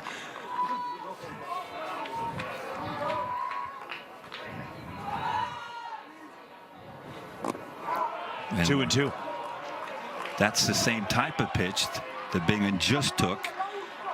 He was looking fastball. That was a fastball swing on a breaking pitch is what that was. And now Bingham will probably go back into his 2-strike approach right here and just try to put the ball in play. And the pitch clock winding down, and Dowd steps off and the bluff to restart the clock. 2 balls, 2 strikes on Mac Bingham. Dowd could use a strikeout. And he missed upstairs. What pitch you think's coming right now on a 3-2 count? He's going something soft off speed. Something soft, right? I mean, and this is something that you pay attention to when you're talking about a Cats team that hits over 300. They know probability of who they're facing and what they're going to throw. And it stayed high. And it's a walk. Runners at the corners, and Nick McClary coming up. Well, you see it's a slider, and it's up in the zone, and it's a good take again with 2 strikes from an Arizona hitter.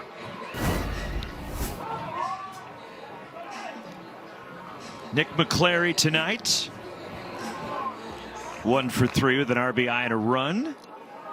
His activity beginning in the Stanford bullpen again. There's a left-hander getting loose. Appears to be Nick Lopez.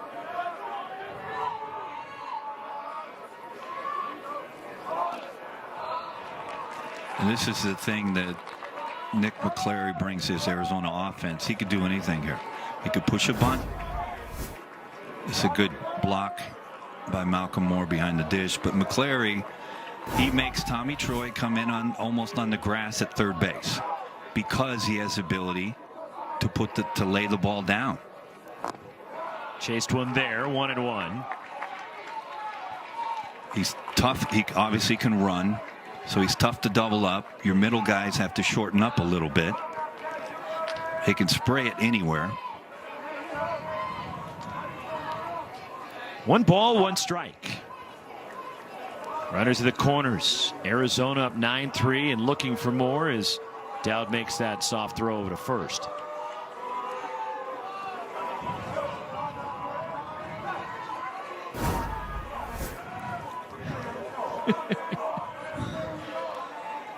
I don't think his heart was all the way in that one. Not really. And bluffing down the line was Splain. May have been a safety squeeze right there. That's just a play. I think it's a play to show it, and you have the runner from third break. I don't think Mac was going to bunt that McClary at all. I think he's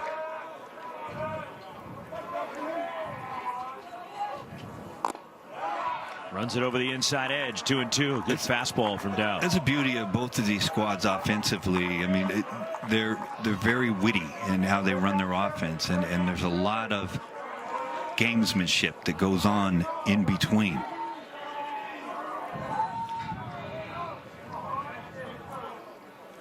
Two. Just missed low and a full count on McClary. Now it's very hard to send Bingham at first, although we're going to find out. Carter Graham wants to know, where do you want me to play? Because he was in on the grass, but it's very hard to send Bingham at first on a 3-2 count because he has to make sure that Dowd goes to the plate before he runs. And he missed high, and they're loaded. Bingham was going, and they're loaded for Chase Davis.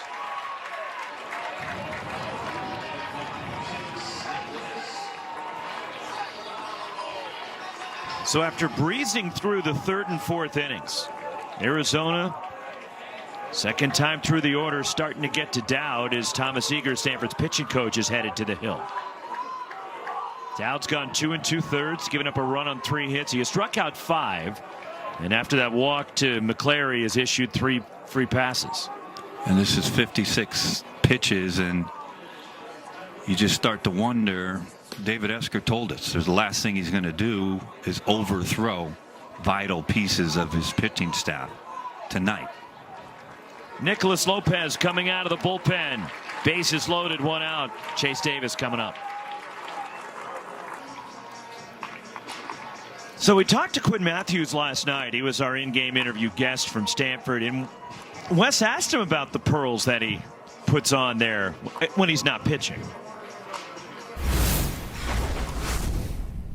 The pearls. So actually, when I was out in the Cape my sophomore summer, I didn't wear really much jewelry, and my host family's daughter made me a couple necklaces that were like, you know, kind of the color of my glove. Actually, they're like pink, purple, orange, yellow, all over the place, and I loved them. Wore them all summer, and then I was like, hey, we got to kind of refine it a little bit. So I decided to wear some pearls.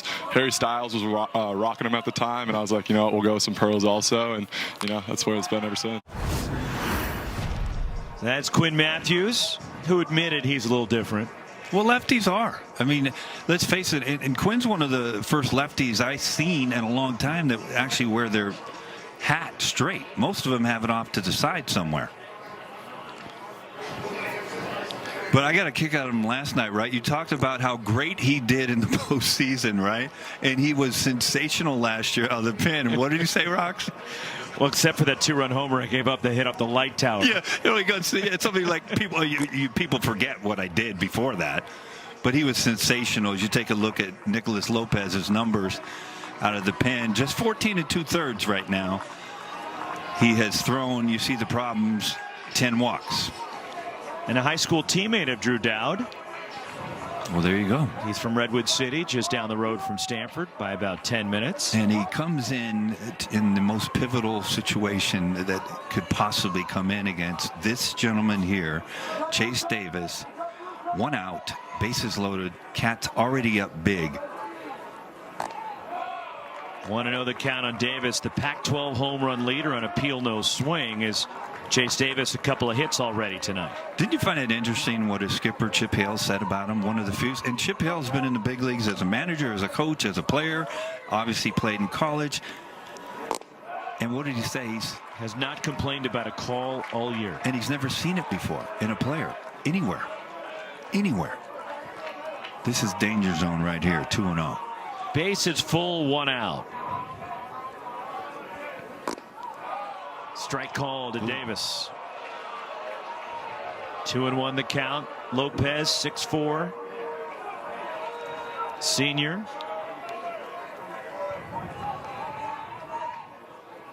Swing and a drive. Right field. Going. Gone. Grand slam. Chase Davis. And Arizona's blown it open.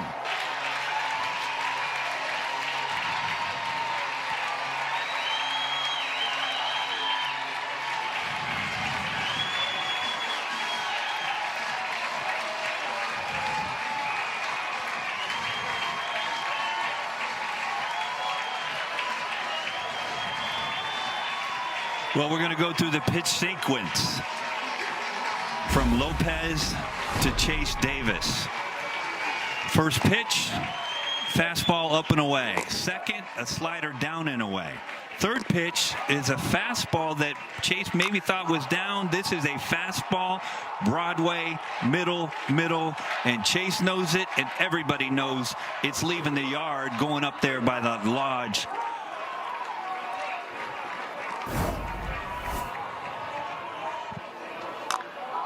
That's what it looked like from Alberto Rios' view in left field.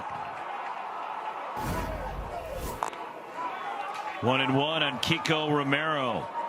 Chase Davis grand slam. 8 in the second, 5 here in the fifth. 13-3 Wildcats.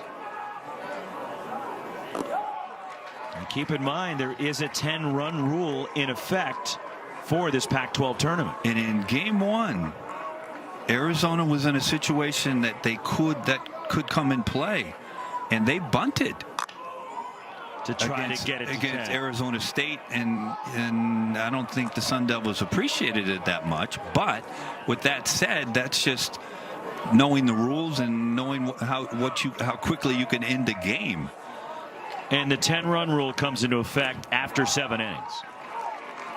But I guarantee you that Chip Hale is reminding his players, we want to get as many runs as possible. This game is not over.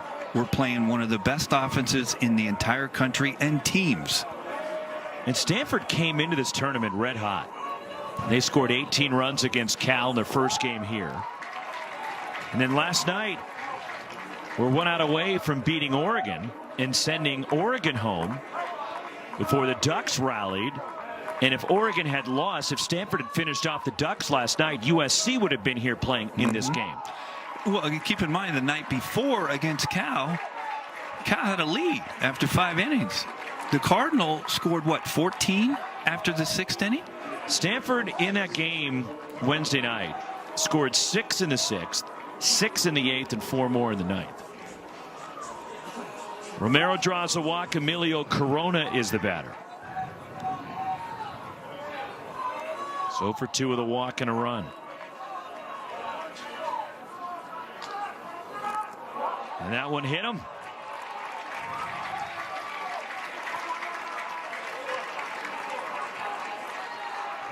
Two on, and Mason White is the 9th batter of this 5th inning. And there's still just 1 out. Activity again for Stanford in the bullpen. That is Max Meyer.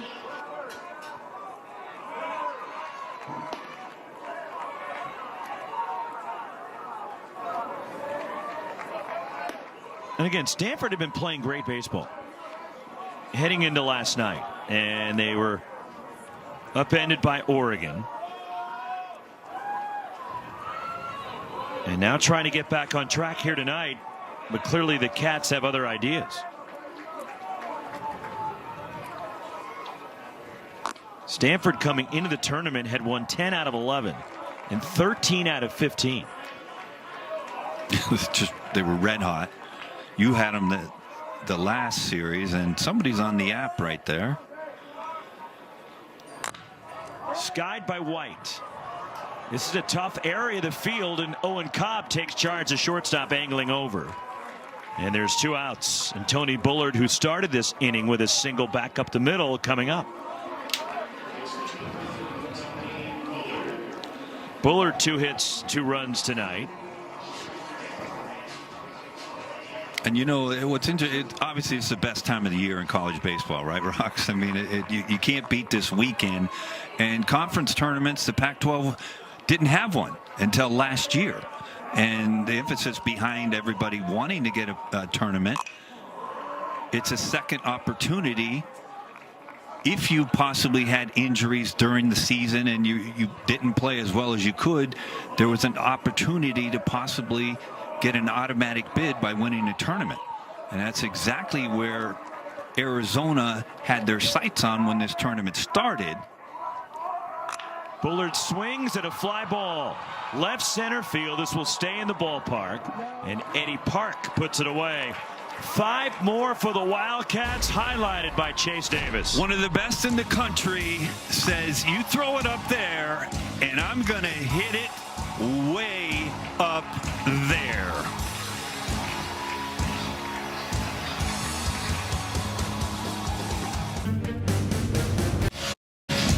The 2023 Pac-12 Baseball Tournament presented by Rawlings. Champions choose Rawlings. 10-run lead for the Arizona Wildcats, and Chase Davis unloading and making friends. Well, I will say this. Watch this one, though. I mean, this ball's up, and he knew it.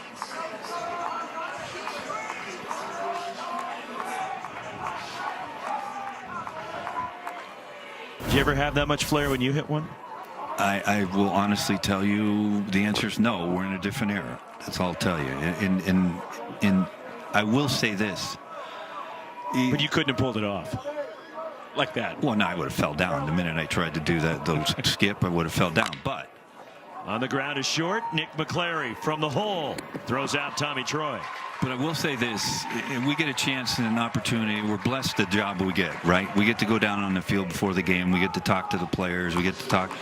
And the first time I talked to Chase Davis, shook my hand firmly and said, nice to meet you, sir. Right? He is a humble superstar athlete. That's what he is. And you know, his skipper said, hey, he's the first dude that in his life, Chipper's life, from the big leagues all the way down, doesn't complain about a call and an umpire ever. Obviously, credit to his parents, but he is one humble man. And when he hits that ball and he looks at it just a little bit, you know what? For me, knowing who this youngster is, I'm all right with it. Carter Graham 1 for 2 tonight. Braden Sastro, the beneficiary of all this support and the runs. But I will say, he wouldn't call you out. Chase Davis had a streak going into the first game at Sunken Diamond of the Stanford Arizona We series. have a bad connection, don't we? Carter Graham in the air. Playable. Mac Bingham now having to go back a little bit further than he anticipated. And there's 2 outs. They'll leave it up to Braden Montgomery. But the bracket, Oregon awaits the winner tomorrow night in the championship game at 7 o'clock right here at Scottsdale Stadium. And Arizona 13-3 lead. But Chase Davis is Braden Montgomery 1 for 2 tonight with an RBI. We'll dig in. He had a 59 game on base streak, and that tied an Arizona school record into that first game at Sunken Diamond against Stanford. And Wes brought it up around the batting cage before the ball game. Well, can I interject here and actually tell the truth here? Am I not telling the truth? Well, Montgomery in the air to right. Hold that thought. Yeah, I'll tell you. Because I was telling the truth. And Chip Hale, David Lawn will back me up 100% on that. The scenes.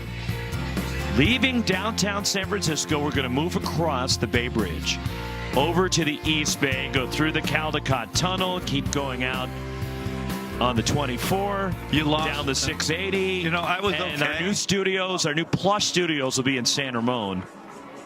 over in the East Bay. But tonight marks the final broadcast out of our downtown San Francisco studio. Well, I'm actually honored, and I will say, to be with you, Rox, in this final broadcast from the Bay Area. And no, it's still going to be in the Bay Area, just not in San Francisco. Well, again, you just had to correct me. Yes. I'm trying to give you a compliment, say something nice to you, and you just had to expose me again. But with that said, I would not want to mislead our audience. Well, of course. But I will say, we get to have all the fun, but without the people behind the scenes, you wouldn't have what you get to see all the time. The great camera crews, the great producers, the directors, the graphics, and everything else. They're the MVPs of broadcast. When you see any sporting event, it's everybody behind that you don't see that are the MVPs of a broadcast. And they try and do everything to make us look good. And for some, it takes more work than others. See that, folks? I didn't say you. Yeah, but he's looking at me. I didn't say but you. See that, folks? You see that? I try to give some love, and then Rox just can't help himself. And you saw Gary over there at third base. This is his last game working as a camera operator. 45 years. Wow, Gary. Doing television. New pitcher for Stanford is Trevor Moore. Makes his 8th appearance. And he will face Tommy Splain, Garen Caulfield, and Mac Bingham. There's Gary. There's Gary. Well done, Gary. Congratulations on a magnificent career. And it's a good thing he's locked in and focused. So Trevor Moore, the batter. Or the pitcher, new pitcher, I should say, for Stanford, as Tommy Splain is the batter. 2/3 of an inning from Lopez, and Splain, did he offer? Yes, he did. Good changeup from Moore. 4th pitcher for the Cardinal tonight. Here's a replacement. And as if he doesn't have enough on his plate. Right. George Kleofkob, the commissioner of the Pac-12. See, he does everything. Literally. 2-2 on Splain, who's had a huge night for Arizona. 3 hits. Are the numbers on Moore this season. He has 1 save, which he picked up at Santa Clara. Popped up by Splain, pushing foul behind first, and Carter Graham can't catch up with him. As Splain always wanted to be an Arizona Wildcat, even though he grew up in the Bay Area. His dad, Teague, who went to the University of Arizona. So Tommy grew up a huge Arizona fan. And when he had the opportunity to go to Tucson and play for the Wildcats, he jumped at that chance. 2-2. The pitch. And a breaking ball hit him. And a leadoff base runner for Arizona to start the 6th.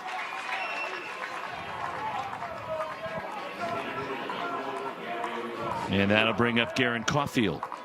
He's got an RBI tonight. So back to the Chase Davis streak. Let me just tell you what happened. So we're up and we're working the 3-game series between the Wildcats and the Cardinal up in Stanford, California. Yep. At Klein Field, Sunken Diamond. And before it skips through Malcolm Moore. Before the game, I went down when Arizona was hitting and talked to Trip Couch, the first base coach for the Arizona Wildcats. And I said, Chase happened to be hitting. And I said, so Trip, how many games is he at right now? And Trip comes to me and he goes, what are you talking about? What are you talking about? And he was sincere the way he looked. And I said, what do you mean, what are you talking about? You know what I'm talking about. And he goes, no, I don't know what you're talking about. So he just goes back. And then Chase was hitting. And that's actually where the first time I met him. Chase came out and I said, how many you got? And he said, I don't know what you're talking about. He said, I don't know what you're talking about. I said, how many games in a row have you reached base? And he goes, I don't know. I don't pay attention to it. Now, that said, at third, Tommy Troy handles it. Looks his high school teammate Splain back to second. He throws out Garen Caulfield, 1 out. I was inclined to believe him because he was very believable when he said he didn't follow. And the more you get to know Chase, you kind of think that he's not aware of numbers. He just goes out there and plays. It's not concerned about that. So that's all it was. And that's where I left it. And then you can take over from there, Rox. So again, you approach the subject with him. Yes. And the Arizona coaches. There's a high chop from Bingham, a tough play. Tommy Troy has to hurry and throws it away. Tommy Splain comes around. 14-3 Arizona. And that right there is an Arizona baseball field. Any kind of field in Arizona, any kind of ball that hits the front dirt in front of the home plate, this is what it's going to happen. It's just like a Super Bowl. It's like hitting cement. Good speed going down the line, and Bingham and Tommy Troy knows this. So he's got all he has a chance to do is catch, throw. Third error for Stanford tonight. It'll be an infield hit, and the error allows Splain to score. Nick McClary pops it foul.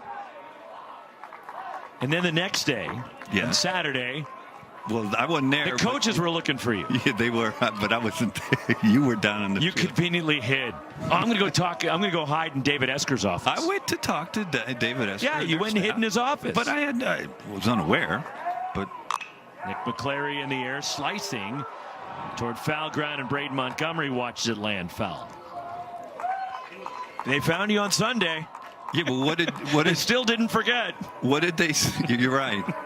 Yeah, but I didn't believe in jinxes, right? I don't. Clearly you don't. But I don't. You know how superstitious managers and coaches can be. But I wasn't. When I played, I was. I mean, or when you're running a club. I really, well, I take it back. There was a way I did my lineup. I did X, Y, and Z before, and I never did the other thing. In the Arizona eyes, you messed with the baseball gods. Apparently I did, because when I did come down there on Sunday, Chipper, he wasn't very pleasant. He gave it to you, man. He came directly to me. All he said, guys, and this is not our rated, all he said is, nice going, Wes, and that was it. That's all he said. He said, nice going, Wes. See ya. And we knew exactly what he was getting at. It was just, and I said, what are you talking about? He says, nice going. Full count on McClary. Bob Melvin, manager of the San Diego Padres. Yes. I don't know if I found a skipper more superstitious than Bo Mel. Former Cal Bear.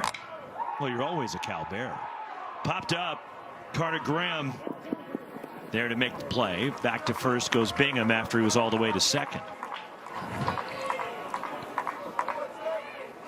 And there's 2 outs for Chase Davis. Right there, Strip on the right. Chipper on. But you know, you talked about the 10-run rule, right? So now what Chip's thinking right now, they're 6 outs away, right? If they can hold the Cardinals scoreless, they're 6 outs away. You just wonder how they're going to manage this. They're 6 outs away from that, and they're 12 outs away from a win, as long as they can not give up 11 runs. I think I felt the breeze from that swing up here in the booth. Well, I think, did you hear the crowd? Yeah. 0-1. Davis, the slam, in the 5th. 21 homers now for the Pac-12 home run leader.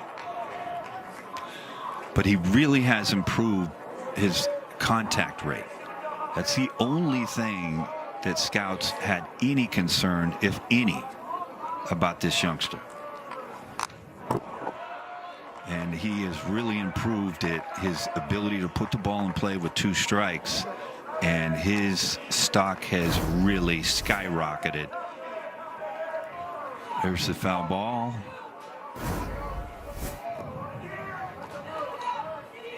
Ball and 2 strikes on Davis. And he takes it low. 2 balls, 2 strikes. Davis, a junior. He's from Elk Grove, just outside of Sacramento. And even though it's a 14-3 game, scouts are still paying close attention with Chase Davis at the plate. Well, there's some that have said that he has moved all the way up to the first round based on what he has done in the last 3 weeks. And you'll see this happen a lot. By the way, a new shortstop for Stanford here in the 6th.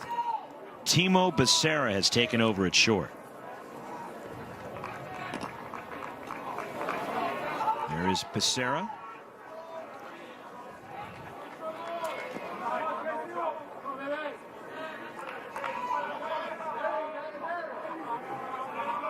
Two.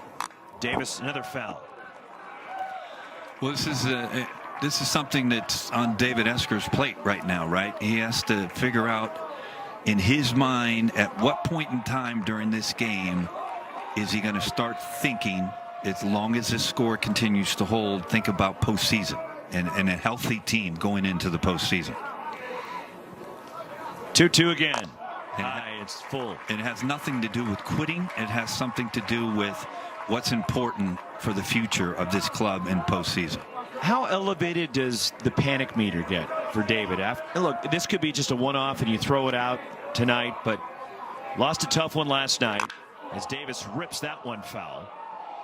But you've been playing so well, winning 11 out of 12 into that game with Oregon. 1 out away from winning last night. And now you're going to head into the NCAA tournament more than likely having lost 2 in a row. I don't think he's worried at all. He did mention to us for some of these, Owen Cobb being the shortstop, this first time he's played in a big game, right? This is the biggest game of Owen Cobb. And he said, hey, maybe he's just a little bit nervous right now. And Davis draws a walk. And that's what we're talking about right there. That pitch early in Chase Davis' career, he might have swung at, but not that one. But back to your question about David Esker, he'll tell you that it's better that it happened in this game right here. That's true. So they can deal with it, right? And just tell them, hey, you know what, guys? Owen, let it go. It's done and it's over with. And guess what? We get to go host a regional and we get another opportunity to go to Omaha. But I don't think he's concerned at all. And we've seen this club play, right? I mean, Arizona right now is, you could argue, they're one of the hottest teams in the country. And it's just so far, and I say so far because it is a Stanford Cardinal lineup. We've seen them score 14 runs in 3 innings. Wild pitch, runners scoot along. And if he comes through with a base hit here, move over Ron Hasse. We got a new leader in Arizona history for the most RBIs in a season. And we're talking about a record stood for almost 50 years, Roxy. Called a strike, 1-1. But Arizona, 2 wins here already. They've won 5 out of 6. 6 out of 7 with a win against Stanford a couple of weeks ago at Sunken Diamond. Going to Irvine and winning. 2 of 3 from USC. And then beating their rival ASU. In Oregon State, and now up 14-3. There's a bouncer to first. Carter Graham fields, hustling over to the bag is Moore, and he gets there for the out, and the side is retired. 1 more for Arizona, but Ron Hasse still sits on top. Single season RBIs in Arizona history.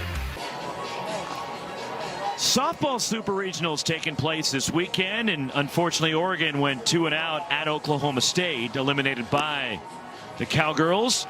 Stanford went all the way to Durham, knocked off Duke, and have a chance to wrap up that Super Regional early tomorrow morning.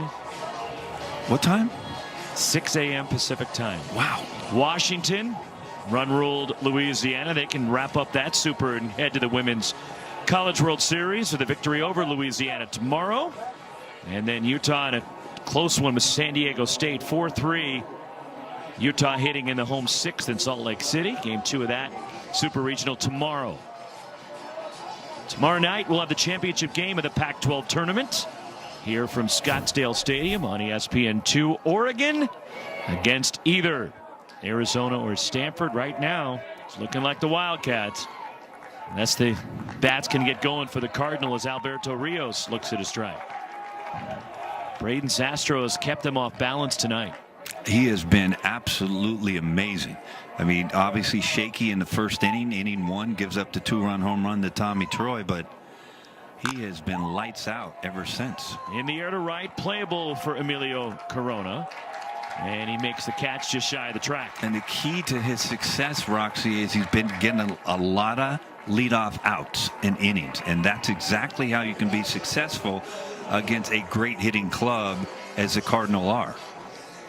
But you can see his body language is real good right now. All he's trying to do is execute. He's not thinking about anything else, just execute. Malcolm Moore, a couple of ground outs, 0 for 2.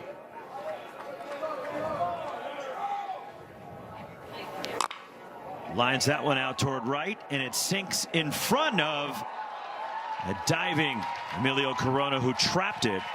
And that falls in for Malcolm Moore. A good effort by Corona. And that hit for Moore extends his hitting streak to 12 games. Well, they do the Wildcats against Malcolm Moore, and you see the effort by Corona. Just unfortunately for him, he couldn't come up with this ball. But a very, very good effort here. Drew Bowser, the batter for Stanford. 0 for 2 tonight. Hit a rocket at second base, and Mason White made a leaping catch back in the second inning. And that's ball 1 to Bowser.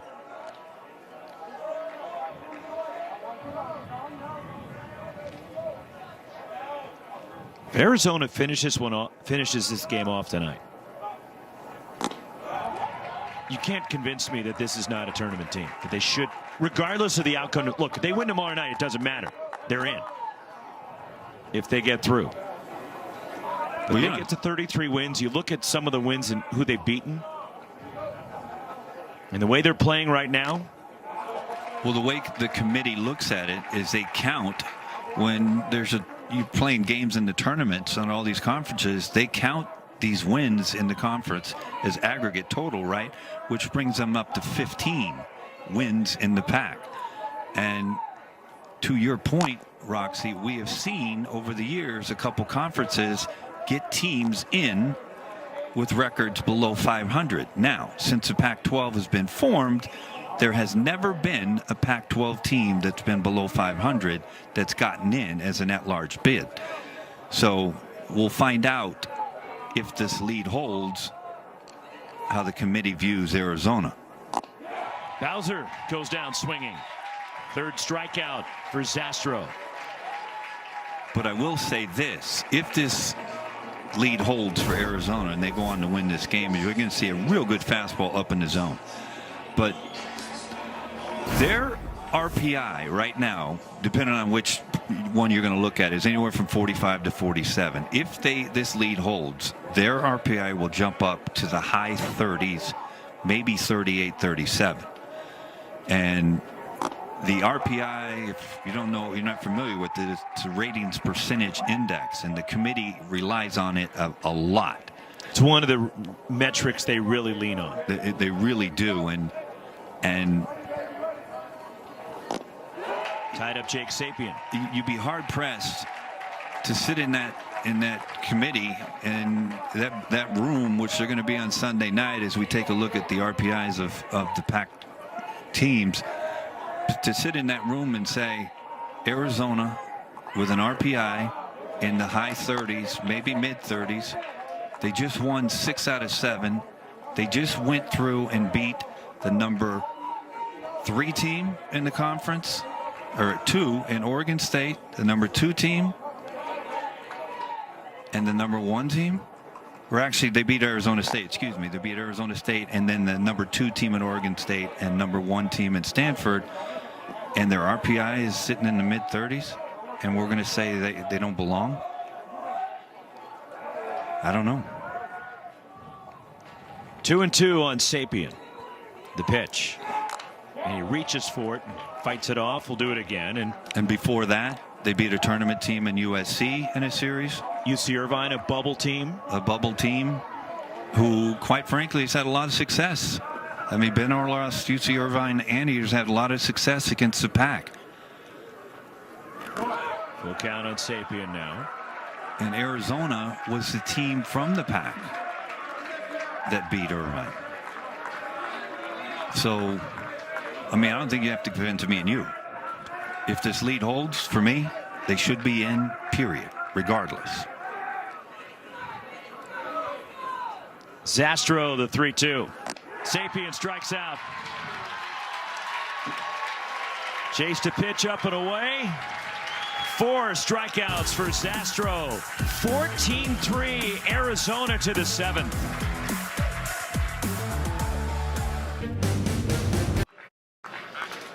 Getting there in between innings stuff happening here at Scottsdale Stadium. All the fun and a good crowd on hand on this Friday night for the second semifinal. Oregon gets the winner tomorrow, and Braden Montgomery will now pitch. There is numbers on the year. And Montgomery, who can really bring it in the mid-90s, will pitch this 7th inning. And keep in mind, the run rule is in effect here in the 7th. If we get through the bottom of the 7th and Arizona's up by 10 or more runs, the ball game is over. And Arizona has won. And, of course, it's an 11-run lead right now, 14-3. Montgomery after an inning from Trevor Moore. And a change for Stanford with Montgomery taking over on the hill. Stanford then loses the DH. And Saborn Campbell is now out in right field. Taken over there for Montgomery, and he would slide into where Sapien's spot is in the order. So the sophomore Montgomery, there is Saborn Campbell, who got a start last weekend in the outfield against Washington State. Had a couple of hits playing in center field. Eddie Park was battling a stomach bug, and so Saborn Campbell got an opportunity. Emilio Corona, Mason White, Tony Bullard in the Arizona 7th against Montgomery. 10 2/3. He's walked 9 but struck out 14. Well, there's no question about the arm strength from Braden Montgomery. He just had trouble locating and throwing strikes. Strike 1 to Emilio Corona.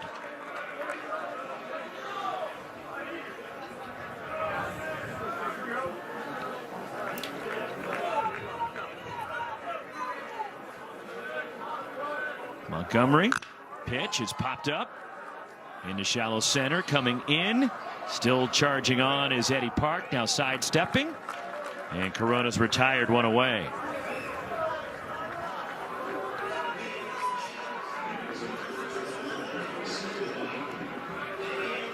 I mean, the other benefit also, Wes, from just locally, if Arizona makes the championship game tomorrow night, we already would have had a pretty good crowd for a championship game. It's probably going to fill up a lot. Fill it up considerably more with Arizona being in the game. Yeah, there's going to be some people from Tucson take that hour and 40-minute drive. 1-0 the count on Mason White.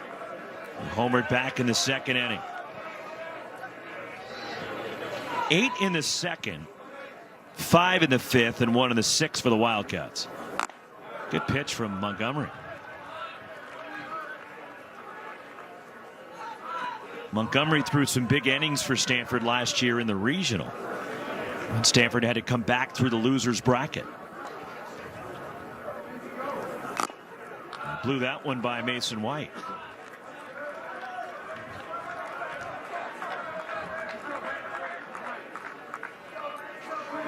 Even though, look, you can see what he can do on the mound, his future is in right field. Yeah, there's no question about it. Although there are more two-way players than we've ever seen. I mean, now do you consider like somebody like Brett Phillips a two-way player for as much as he pitched? Well, pitches. But Mr. Ohtani obviously has awoken the world as to. And we've seen two-way players for years in the college game. And Montgomery gets the strikeout. Good changeup there from Braden. 2 outs. Here comes Tony Bullard for the Wildcats. He's got 2 hits tonight. Montgomery in that regional final against Texas State last year, he threw an inning and 2/3 with 3 strikeouts. And he pitched in the 8th and 9th innings of that game where Stanford rallied and came back in the bottom of the 9th to win the regional. And keep in mind with Stanford, they're going to host a regional. Should be a national seed. It'll be the 6th consecutive tournament Stanford has hosted a regional. They're the only school that has hosted in each of the last 5. And they've been to Omaha 2 years in a row.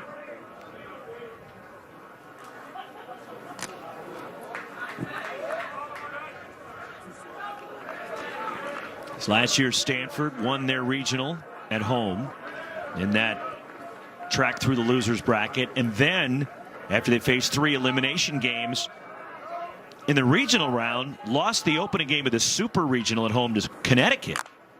And then stormed back to beat UConn to advance to the College World Series. It's insane. They won 5 straight elimination games. And Eske, former shortstop for the Cardinals, he wanted to field that thing. Look at him. I should say Cardinal, not to be confused with the St. Louis Cardinals. Or the Arizona Cardinals that play over. That's a football team. Yeah, but they're here. I was talking about baseball. There's no shortstop playing on a football field. Well, Kyler Murray plays. He should be patrolling center field maybe the major leagues.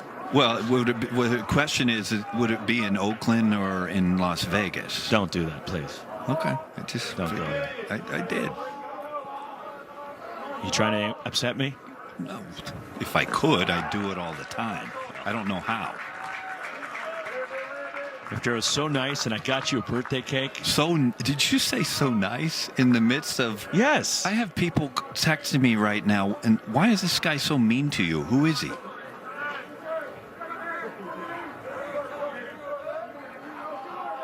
(3-2). Line foul by Bullard. And there is a family tie-in. That is Xavier Esker, the son of Stanford head coach David Esker, who is a freshman this year, hasn't played. He's going to redshirt this year. Played at Palo Alto High School, literally right across the street from Stanford. And foul back by Bullard will do it again. And Xavier had a lot of options of where he wanted to go to school, and there's a number of places that wanted him, even in the Pac-12. And he chose to go play for Chip Hale at Arizona and David Lawn there. And way back when, David Lawn was on David Esker's staff when the early stages of David Esker coaching at Cal. And Tony Bullard draws a 2-out walk. And Tommy Splain, who's had a huge night coming up for the Wildcats. And also, we saw Xavier Nady. He was here earlier in the tournament. Former Cal player, played for David Esker and longtime major league career. And that's where David Esker and his wife Lynn got the name Xavier for Xavier Esker. You're like an encyclopedia of sports history of individuals. Popped out of play by Splain. And what was funny was, so it was in the fall, a couple of years ago, September, and Xavier Esker was taking his recruiting visit to Arizona. And David was with him on the trip. Right. And it was a home football weekend. And actually, I was doing the Arizona football game that weekend. And they were playing, I believe they were playing San Diego State that weekend. And so Chip Hale and David Lawn had come over to High Corbett. You know, I wanted to go see him, hang out, talk. Right. And went over there, was doing a little work, you know, in their conference room while they were running some things on the field. Strike 3 call displaying. And sure enough, David and Xavier Esker come in. I'm sitting in the room while Chip is laying that big coach's pitch about coming to Arizona. So I got to hear Chip Hale in action, selling the head coach of Stanford's son to come to Tucson. Let's take a look at our great moment or moments presented by Graduate Hotels, and Chase Davis cranks that one. Get some separation for the Wildcats. Well, because of that bomb right there, the Wildcats have a chance. If you just joined us, in this tournament, there's a 10-run. If you have a 10-run lead after 7, the ball game's over. And because of that grand slam, you see Chase running a ball out to some kids. But if the Wildcats happen to get 3 outs here and don't give up a run, the game would be over, wouldn't it, Rox? So Stanford needs 2 runs to keep it going here. There is Chase Davis. 8 runs for the Cats in the 2nd, 5 in the 5th, 1 more in the 6th. Timo Becerra's first at bat, then the top of the order for Stanford. Against Braden Zastro.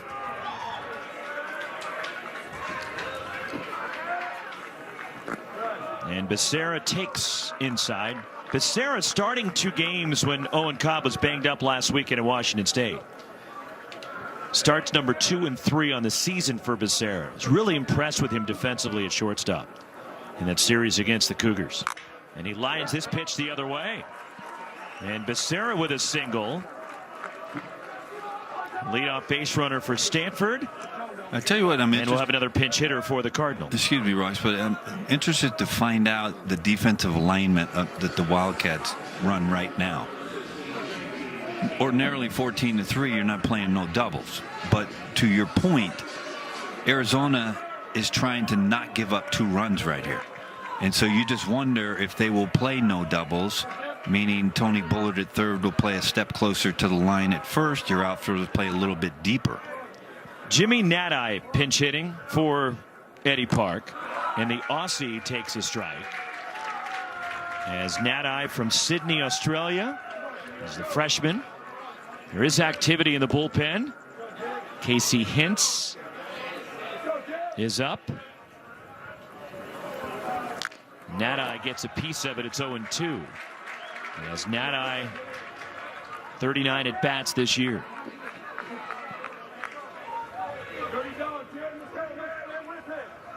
Leadoff single by Becerra. Way outside from Zastro. But Arizona is effectively in a mentality of 2 games in 1, right? There's 2 games. They're trying not to give up 2 runs here so they can end the game. But with that said, they're trying to get 9 more outs to win the thing. 2-2 on Jimmy Nadai.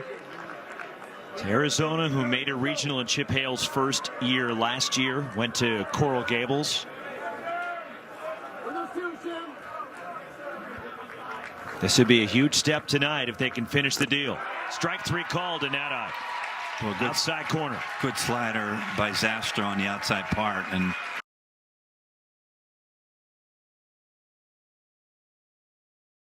for the Wildcats. But you're going to have success against a lineup like the Cardinals. You cannot walk anybody. Catches the inside edge. Tommy Troy didn't like it. Well, he didn't like it. He thought it was down and in.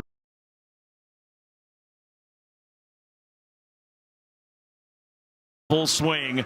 So long from Scottsdale. Conference of Champions has gathered in the deserts. I'm Muck Rupp with the De Leon team.